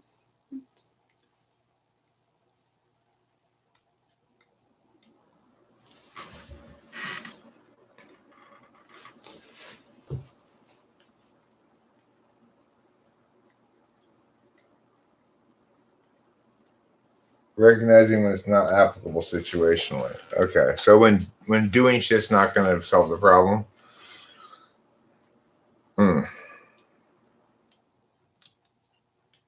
I mean, I get what agent NE is. It's like, it's when I recognize that my dad is trying to ideate about something that has too many variables still. Like, he's trying to think, well, what could possibly go wrong? But we still need to know whether it's meow or meow. He's trying to think what could possibly go wrong with meow and with meow. But after you get to meow, then you have this other variable and you have this other variable here, and it becomes impossible very quickly. I go, okay, you're trying to imagine possibilities that are subject on too many conditionals, and you're wasting your time. I recognize that as him doing that. I usually don't tell him that, but I think, Dad's doing that thing again. He's using any poorly. He's trying to any what can't be any'd. There are only some things you can figure out all the possibilities of. Like debates are pretty easy to figure out all the possibilities of, more or less, depending on the topic, you know. Can I have the lighter? Yeah, sure. Sorry, I'm just holding it. It's okay.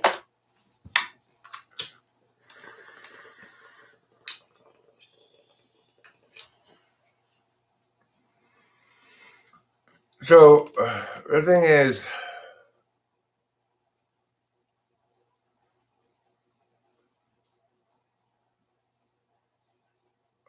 my father spends his extroverted intuition in 2 ways primarily. Number one, coming up with possible things that could go wrong, possible problems, like, you know, but if this teeth grinding problem keeps up, I tried to talk to Penny today about it, but if it keeps up, we could be looking at a $20,000 dental bill. Now, my mom is in the late stages of dementia and has begun a behavior of teeth grinding recently. I would totally agree that if my mom were in pain from some dental issue, that she should have that resolved. But beyond that, there's no need for her to get any dental work, right? It's like, it's ridiculous to imagine that she's going to have a $20,000 dental bill because she's grinding her teeth. He's a solution in search of a problem, you know. He's not happy that nobody's taking this teeth grinding thing seriously, that he's the only one who's taking it seriously. We took her to the dentist. The first dentist said, well, she does appear to have a bit of a broken tooth back here. The second dentist said, well, she doesn't seem to be in any pain, and blah, blah, blah, blah. And, you know, he couldn't get her to do x-rays. And after 2 dentists basically said, there's nothing here to be done, he's not satisfied by that. He's not satisfied that he's done the due diligence to make sure that his wife isn't having a problem. He's frustrated that it's not a problem he can't solve. At the same time, he's ideating about it possibly costing $20,000 to fix the problem that has just been told to him is not a problem, right? So he gets frustrated talking to the nursing home all the time because he's constantly calling them either looking for problems, or being mad that they're not providing him enough problems, or then being mad at them when they do provide him a problem that they didn't tell him sooner. It's like he's very difficult for them to get a handle on, and not easily satisfied with their, like, he doesn't want FE. He wants something else in response, but there's nothing really to give him, No. The other way he uses it is to think about the places he wants to go and things he wants to do. He's frustrated because his friend Richard lived in the desert for a little while down in near Palm Desert, where he frequently went, and he was enjoying going down there frequently and visiting with him. But his friend Richard's health got worse, and he had to move back up to Coarse Gold, where all his doctors are. He basically told me yesterday or the day before, I don't remember, that he was bored. And, I take that in general as, okay, well, what can I do to entertain you? Or, do you want to go do something or something? But that's not what my dad means when he says that to me. He's just complaining about the state of the world. I was surprised when I suggested we had dinner together that night that he said yes.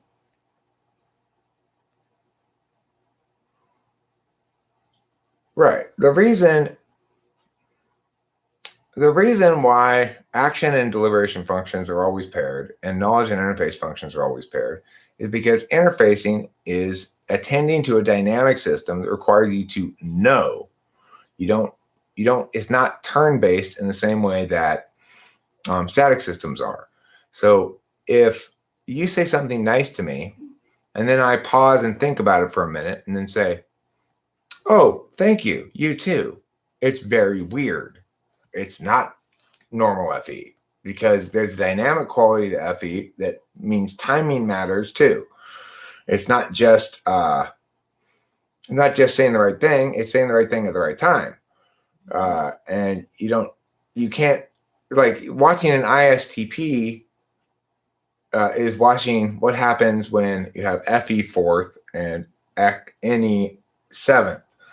You surprise them with something, they look at you blankly for a second, turn around, walk away, think about it, come back, and then give you an answer, and it's like, oh, you really don't prioritize FE very much, do you? Well, the thing is, you're always connecting an action and a deliberation function, because action functions are designed to deal with static systems. So with an action function, an action deliberation pairing, when somebody asks a question that I don't have an immediate response to, I can pause and think about it for a second, in this medium anyway, and then give my answer.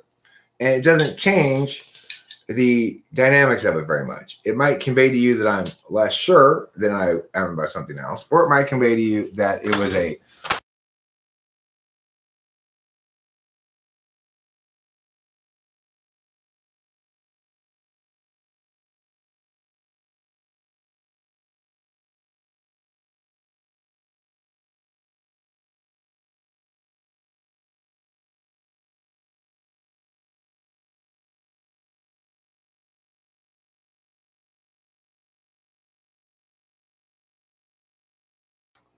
Thank you. I pushed some button accidentally on the keyboard, and I guess I muted myself.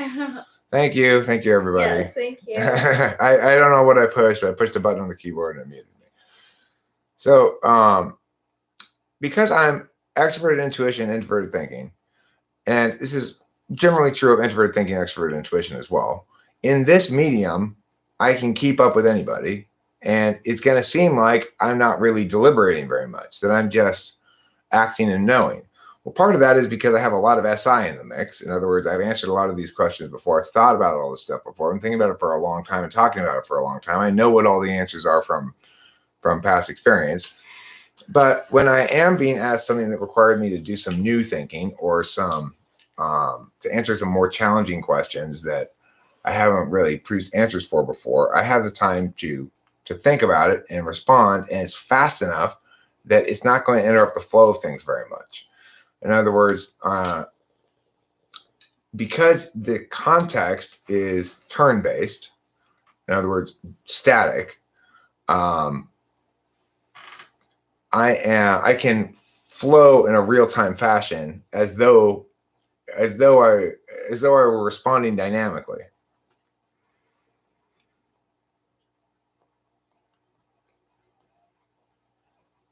Okay, well, but I mean, I told you an example of that. Using a subject function as an agent. Using a subject function as an agent means simply knowing about extroverted intuition,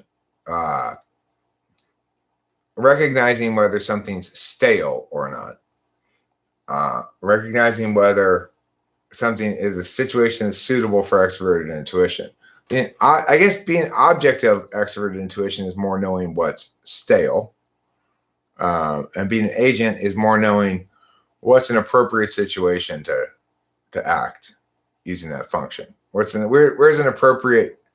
appropriate to be a subject in that function is kind of an agential angle on an action function, whereas knowing what's stale or fresh is more of an object perspective on extroverted intuition.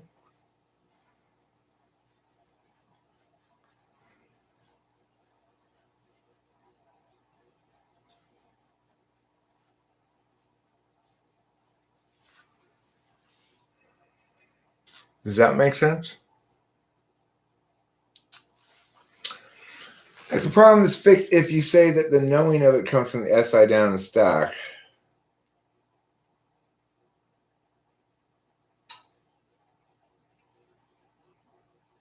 Yeah. Okay. Well, but see, the thing is,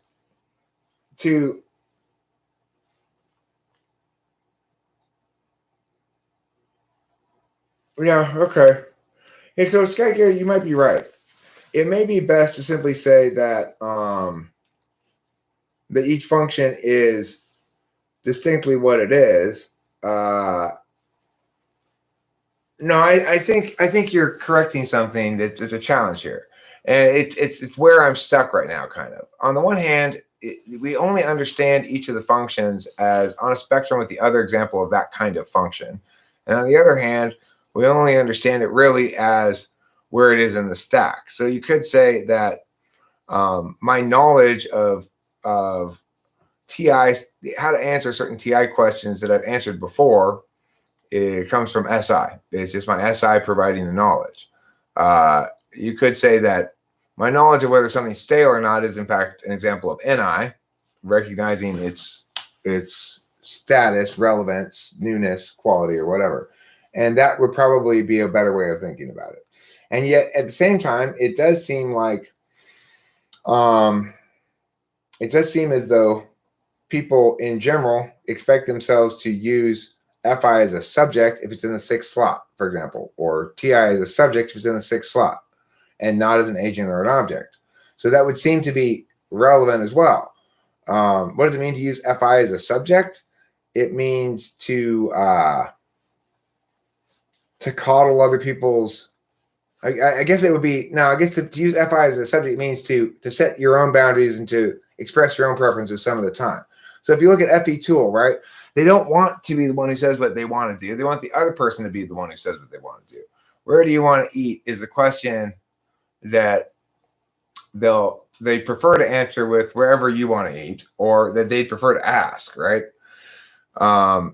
In general, FE tool doesn't spend a lot of time expressing preferences, but rather determining what the preferences of the other person is, and probably being happy to go along with that because they don't really care that much themselves because they're not using FI as an agent, really. They're not knowing what's really important to them.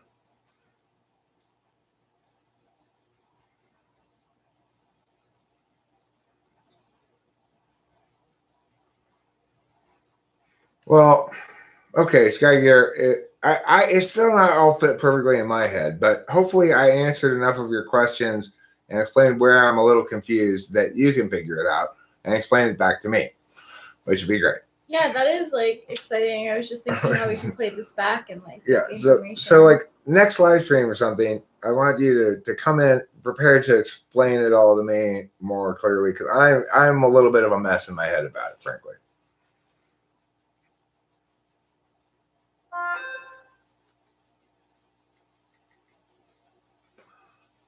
Oh, I see. That's interesting. It's a good point Skygear makes there. To use NE as an object, you need to use NI, and as such, it depends on slot. And so NI polar can't use NE as object. Oh, you will. Oh, yeah, you will, Skygear. You're lying to yourself. I put a spell on you. Are we about ready to wrap this up? I'm ready whenever you're ready. I think maybe I'll play a song before wrapping it up. Cool. Maybe smoke a cigarette. So sort of like our 10-minute warning that could be longer than 10 minutes. Yeah.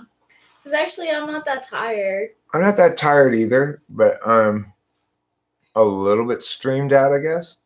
We've got a 2 hours and 30 minutes of streaming in That's so a far. lot. It's a lot of Eric yammering. But you know, yammering is one of my top 3 skills.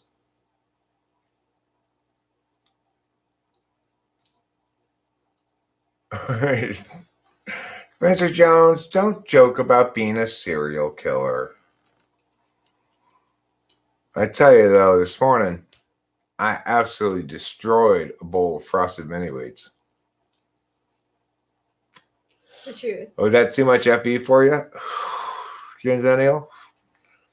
Did you feel as though you were expected to talk more and didn't talk enough, or do you feel like I didn't give you enough room to talk? I'm curious about that. That's how I agree with Legends Ball. The typology content was good today. Yeah. Fig Newtons are the best kind of Newtons. I'll agree with that. I mean, or you know, it's a better statement. Fig Newtons are the only uses of fig that I'm willing to really consume. Me too. I can't think of fig anything else that I want. The way you have to eat a fig is so, you know, it's kind of erotic. It's weird. I don't like it.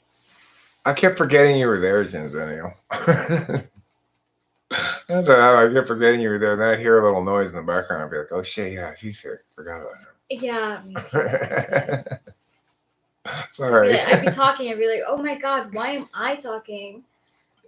Genzennial's here. Yeah. I'd start answering something on the live chat and I just totally forget you were there. Because I'm looking on this screen, not seeing you. No. But thank you for joining us. And I think you did actually a great job of answering a lot of questions. Someone in AA said they take Adderall and immediately attacked by people claiming it's meth. Is this true? Adderall's not meth, obviously. It's not methylated, for one thing. Meth is You're welcome.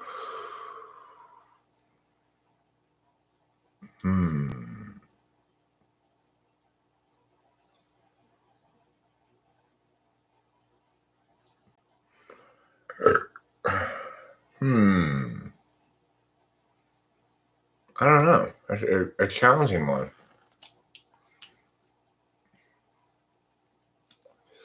I mean, it's true that they're both amphetamines, but they're very different. In some ways, they're kind of similar.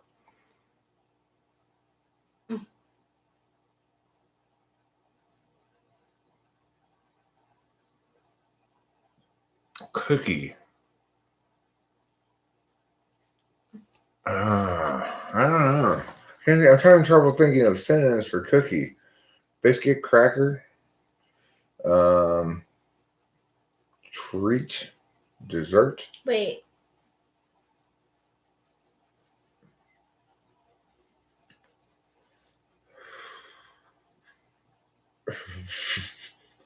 That's not an inky pinky. Legend I thought I knew Newton was the second word. That is not an inky pinky though. Frag Newton. It's not an ink pinky either. Okay. I knew it was going to be something like a baggy Newton, and I was like, wait, that doesn't rhyme.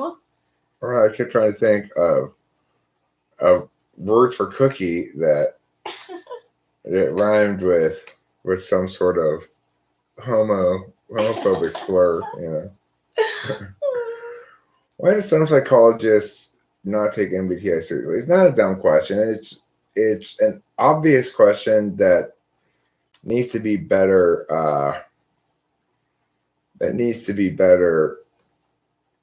Better understood and more frequently asked. And the answer is because currently typology is a mess. And if you were to look at the totality of the typological community, you'd see a bunch of people who are doing stuff that's not intellectually robust enough to take seriously. They're not answering core questions, and they're not expressing what it is they're doing before they begin doing it even. So,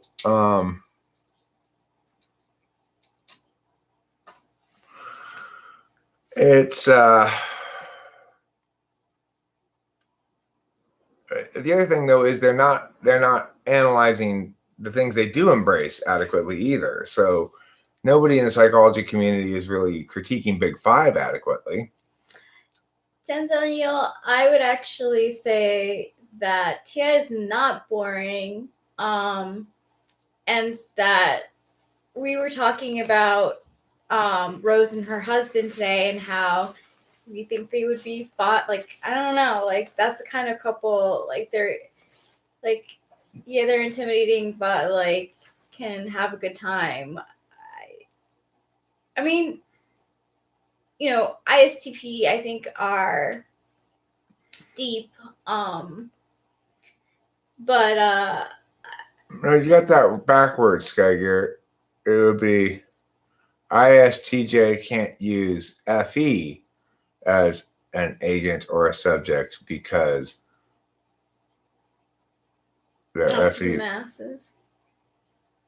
Oh, I see. They can't. No, they can't use.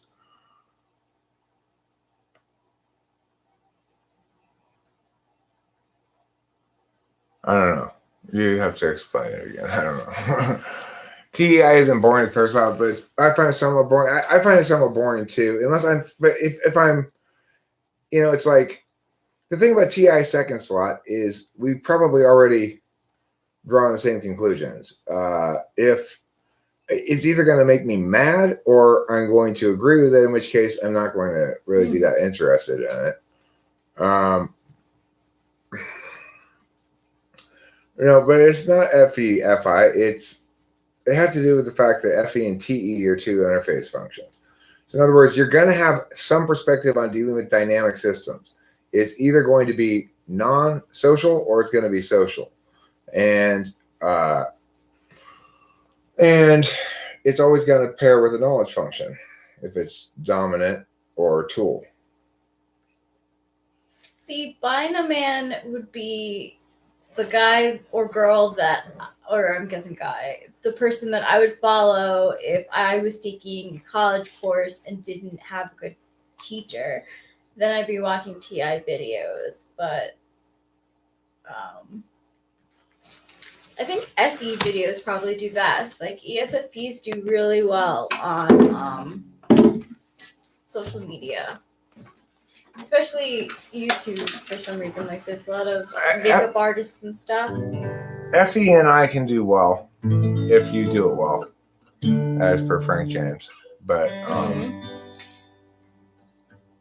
he's kind of an anomaly. Well, Eric Thor score for a while, but then they drop off. Frank James has been consistent because I think he has people in his life who are assisting him, there's nothing wrong with that. It's important for intuitives to have people assisting them who are sensors. Yeah. Or else we'll just be... I've had quite the argument with one of my clients over this short story that Jeffrey's writing. They just want to ignore me, and then keep asking me to help with the same thing. This story, and then it's like the teacher keeps shifting the goalposts, and it's like, no, I'm not going to tell you again and again and again that you have to make a decision whether you want it good or whether you want to follow the teacher's instructions. Just all there is to it. Yeah, but I want to follow the teacher and talk about I want it better than it currently is, so can you help with it? Well, all my help would be to take away the things you did to make it more like the teacher's instructions. Yeah. So he just has to copy what she wants, and that's it. He'll get an A. Santa Ana from the east are blowing, driving on this mountain fire. Grant and Lana had best be going. They had cut it down to the wire. Everywhere apocalypse hung heavy, and the truck was piling with ash. Lana got the dogs in the Chevy, and Grant counted out their petty cash. If times are ending, then time is bending.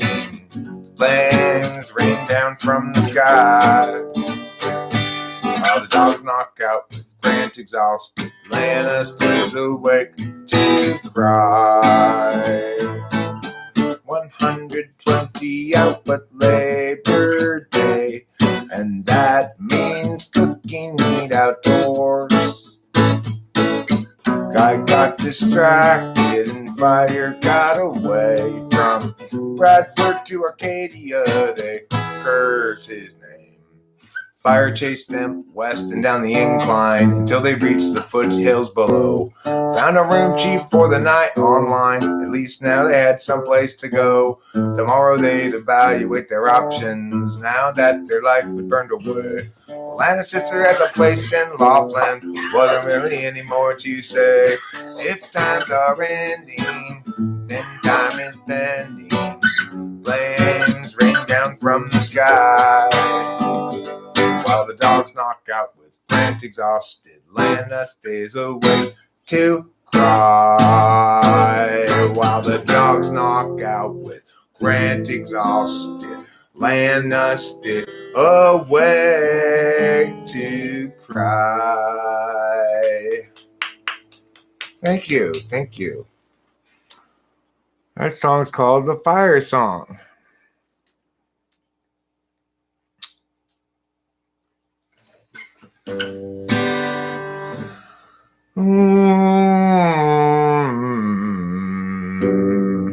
Sammy has a story that need be told, and this is a song for the open road. And such a thing must always do its job. She married up Jeb, turned 19, 4 years in, 3 kids, weary now and questioning the past. Agency outpaces discretion, locking in our courses, way too young. The urgency conferred is really just depression, making sure those underneath them always run. They'll get 20 thought bourbon fun, like what they'll get 21, and so forth, well up into middle age. What once he thought would set him free became his whole identity. Now Doug's about another drunken rage.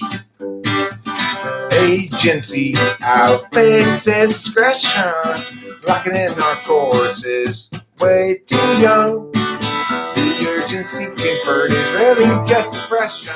They'll offer you incentives, but they haven't got a thing that's fun. Everybody's panicked about the kids. Lock them up with extra debt. recalcitrant. Mathematics to impose success or produce more unjust duress. Agency outpaces discretion, locking in our courses way too young. The urgency convert is really just oppression, making sure those underneath them always run. Without consent, it's really just oppression by parasites surviving on their wages earned by lying while they feed their fear of dying.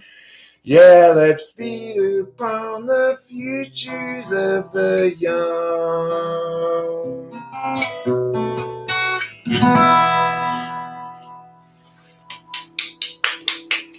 Thank you, thank you.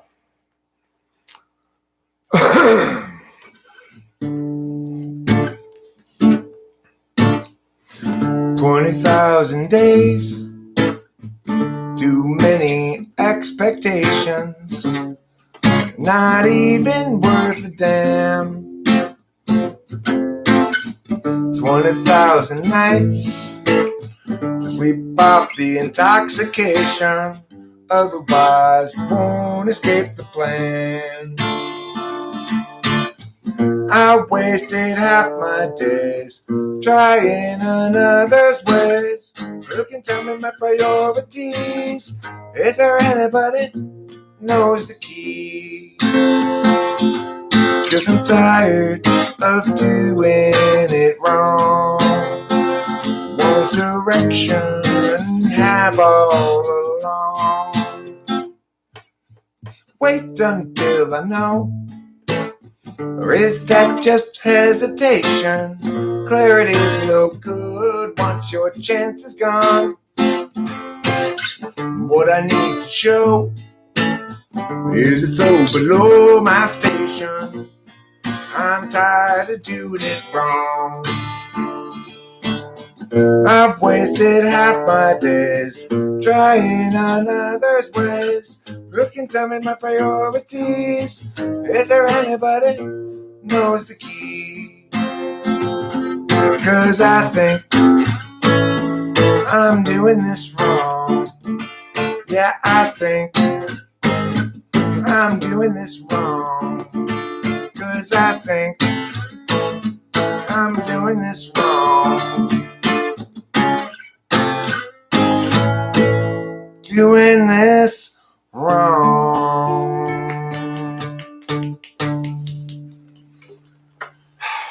Thank you, thank you.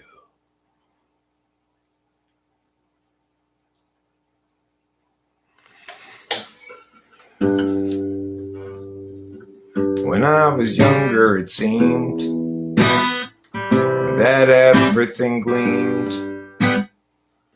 I don't know what happened to me, but I've lost that sense of urgency, and I don't think that I'll ever see it again. If you follow my lead, you'll discover I'm loster than you. And you'll want to know the way to get back out to wherever it was you thought you knew. And tomorrow will be just like today. I'll be lost then too.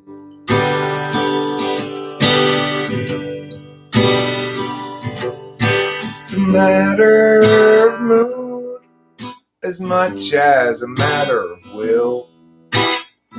And the things I do and the direction I point to still seem a part of me, though departedly. And I wonder if I'll ever see them again. Do-do-do, buddy-do-do, buddy-da-do-da-do. Buddy-da-do-da-do, buddy-da-do-da-do. Thank you, thank you.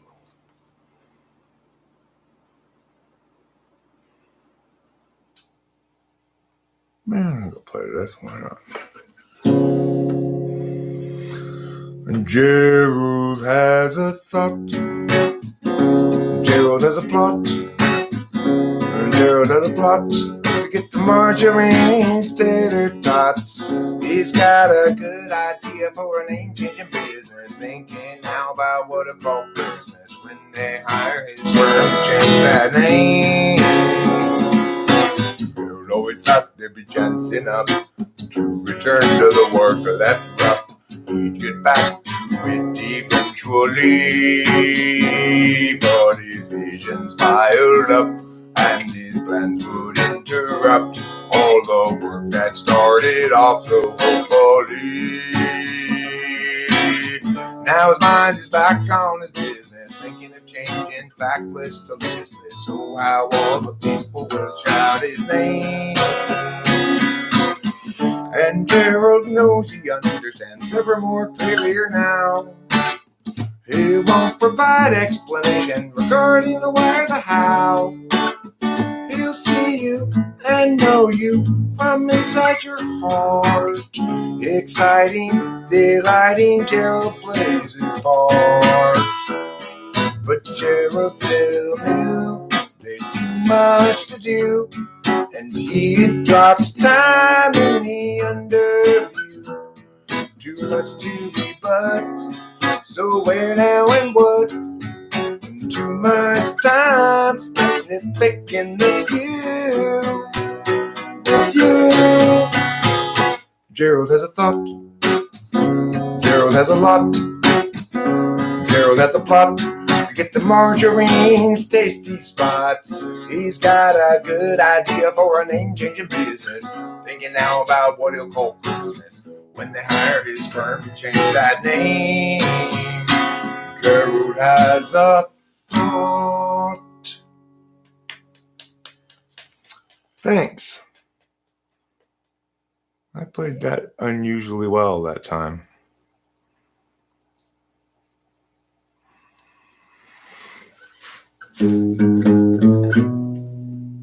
What's the matter with Chad? Is he terribly bad? Is he very like Dan, who's a terrible man? Is he sort of like Jill, who can't pay her bill? Or rather like Jack, too stuck on the facts? What's the matter with Sue?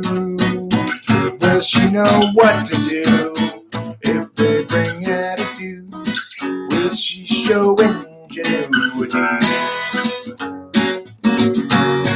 He talks about you whenever we go walking.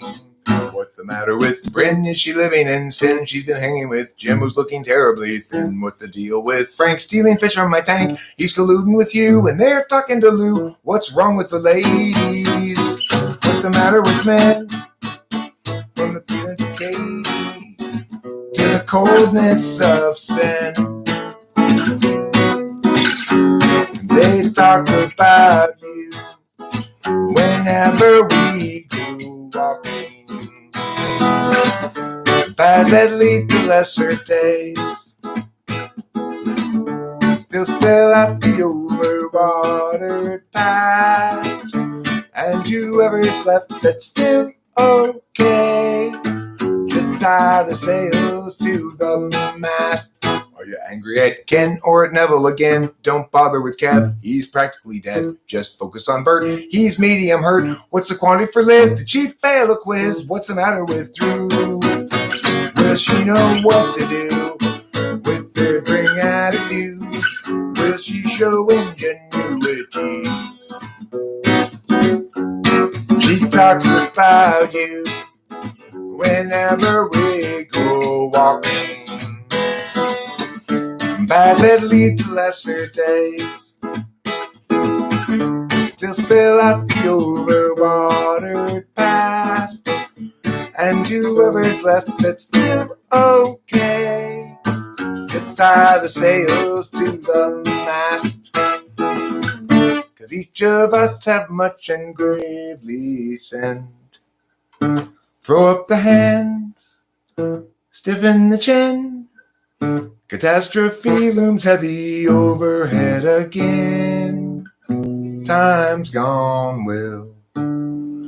never be again. Yeah. Thanks. I'm playing unusually well tonight. It must be the amphetamines. That was those, I think amphetamines were the first drugs that the Beatles took. Oh, smart Beatles. Every life lived reaches a time when the road splits in two.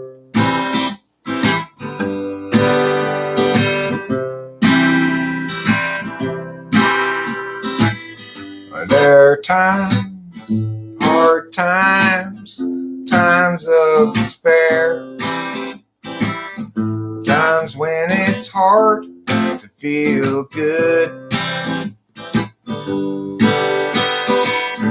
That's when I look for my sack full of solvency and my satchel of helpful goods. Satchel of helpful goods. Satchel of helpful goods. Satchel of helpful goods. Every life lived reaches an end when the road disappears.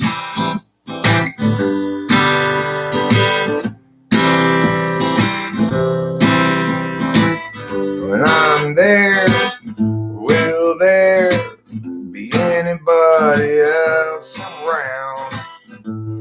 Will I travel all alone?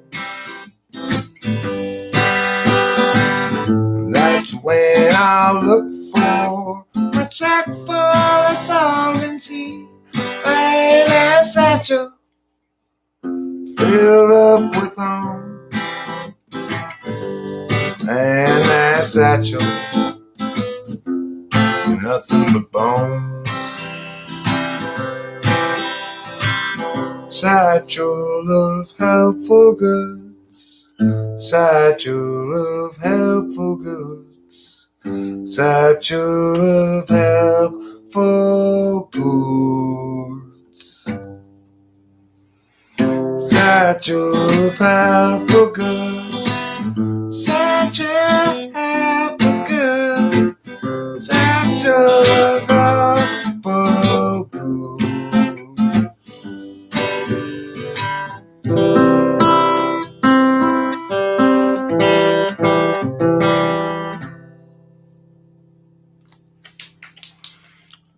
It's a special art ending. That was already.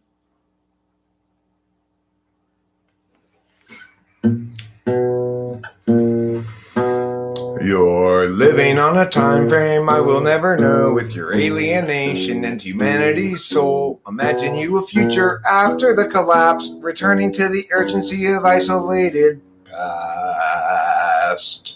You're picturing community free of metaphysics, and you're hunting buffalo while you're picking bread delicious, and your knowledge of the seasons, wisdoms of old. Fires blazing in the night to keep away the cold. Hostility is kept at bay by what you think is in the way of life as children of the land, with an agave weatherman. Now imagining a history that never could have been. You lecture at the college, advancement is a sin, lamenting disconnection in every corporate act, asserting all your feelings and ignoring all the facts. Hostility is kept at bay by what you think is in the way of life as children of the land, with an agave weatherman. You find modernity just so banal. Wish you had been born any time but now. Your experience won't run afoul of exceptions you must allow. You visualize nobility sipping on some port, or tribes of peaceful savages in beautiful comport. But few of history's people ever thusly did comfort, 'cause life was solitary, nasty, brutish, poor, and short. Hostility is kept at bay. Hostility is kept at bay. What you think is in the way. What you think is in the way of life as children of the land. With an agave weatherman. With an agave weatherman. Thanks. That was pretty good. Yeah. Last one.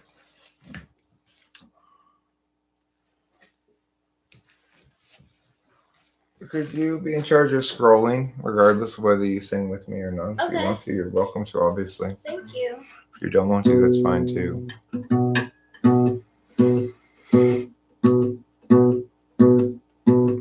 Just brooding here won't do any good, but brooding's more and more my style. I seek the cheery ways of standing where we stood, 'cause I've been stuck here a while. That's despite a natural selfishness that makes it easy to have fun. But flutters in the gut become a fist as all my visions come undone. I tried to stream, distract, and drain the afternoon away, but heavy new realities are breaking every day, and for a bit I am out of it, for reasons still unsaid, but still I need get out of me what's inside my head. It seems like everybody's so sensitive and ready to just get mad. I seek the civil ways of living like a kid, 'cause who wants to be the dad?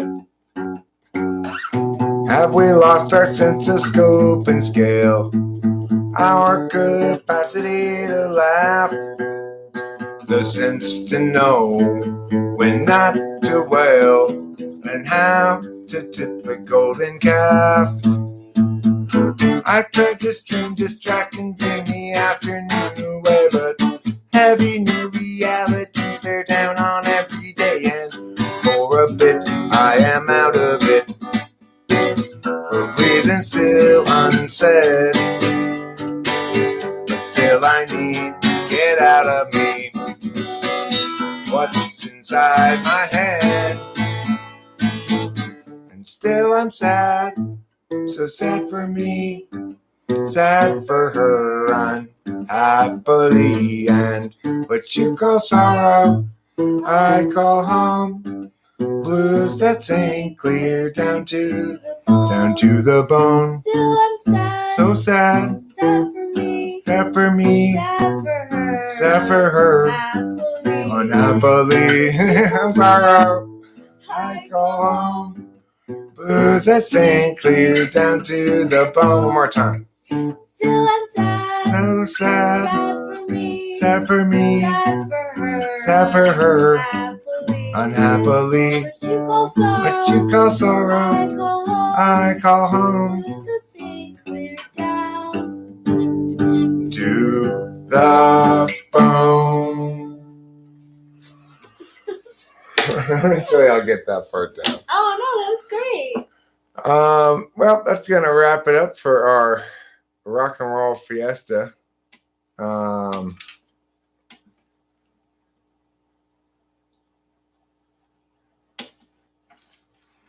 And I hope you enjoyed it. Yeah, I hope you enjoyed it.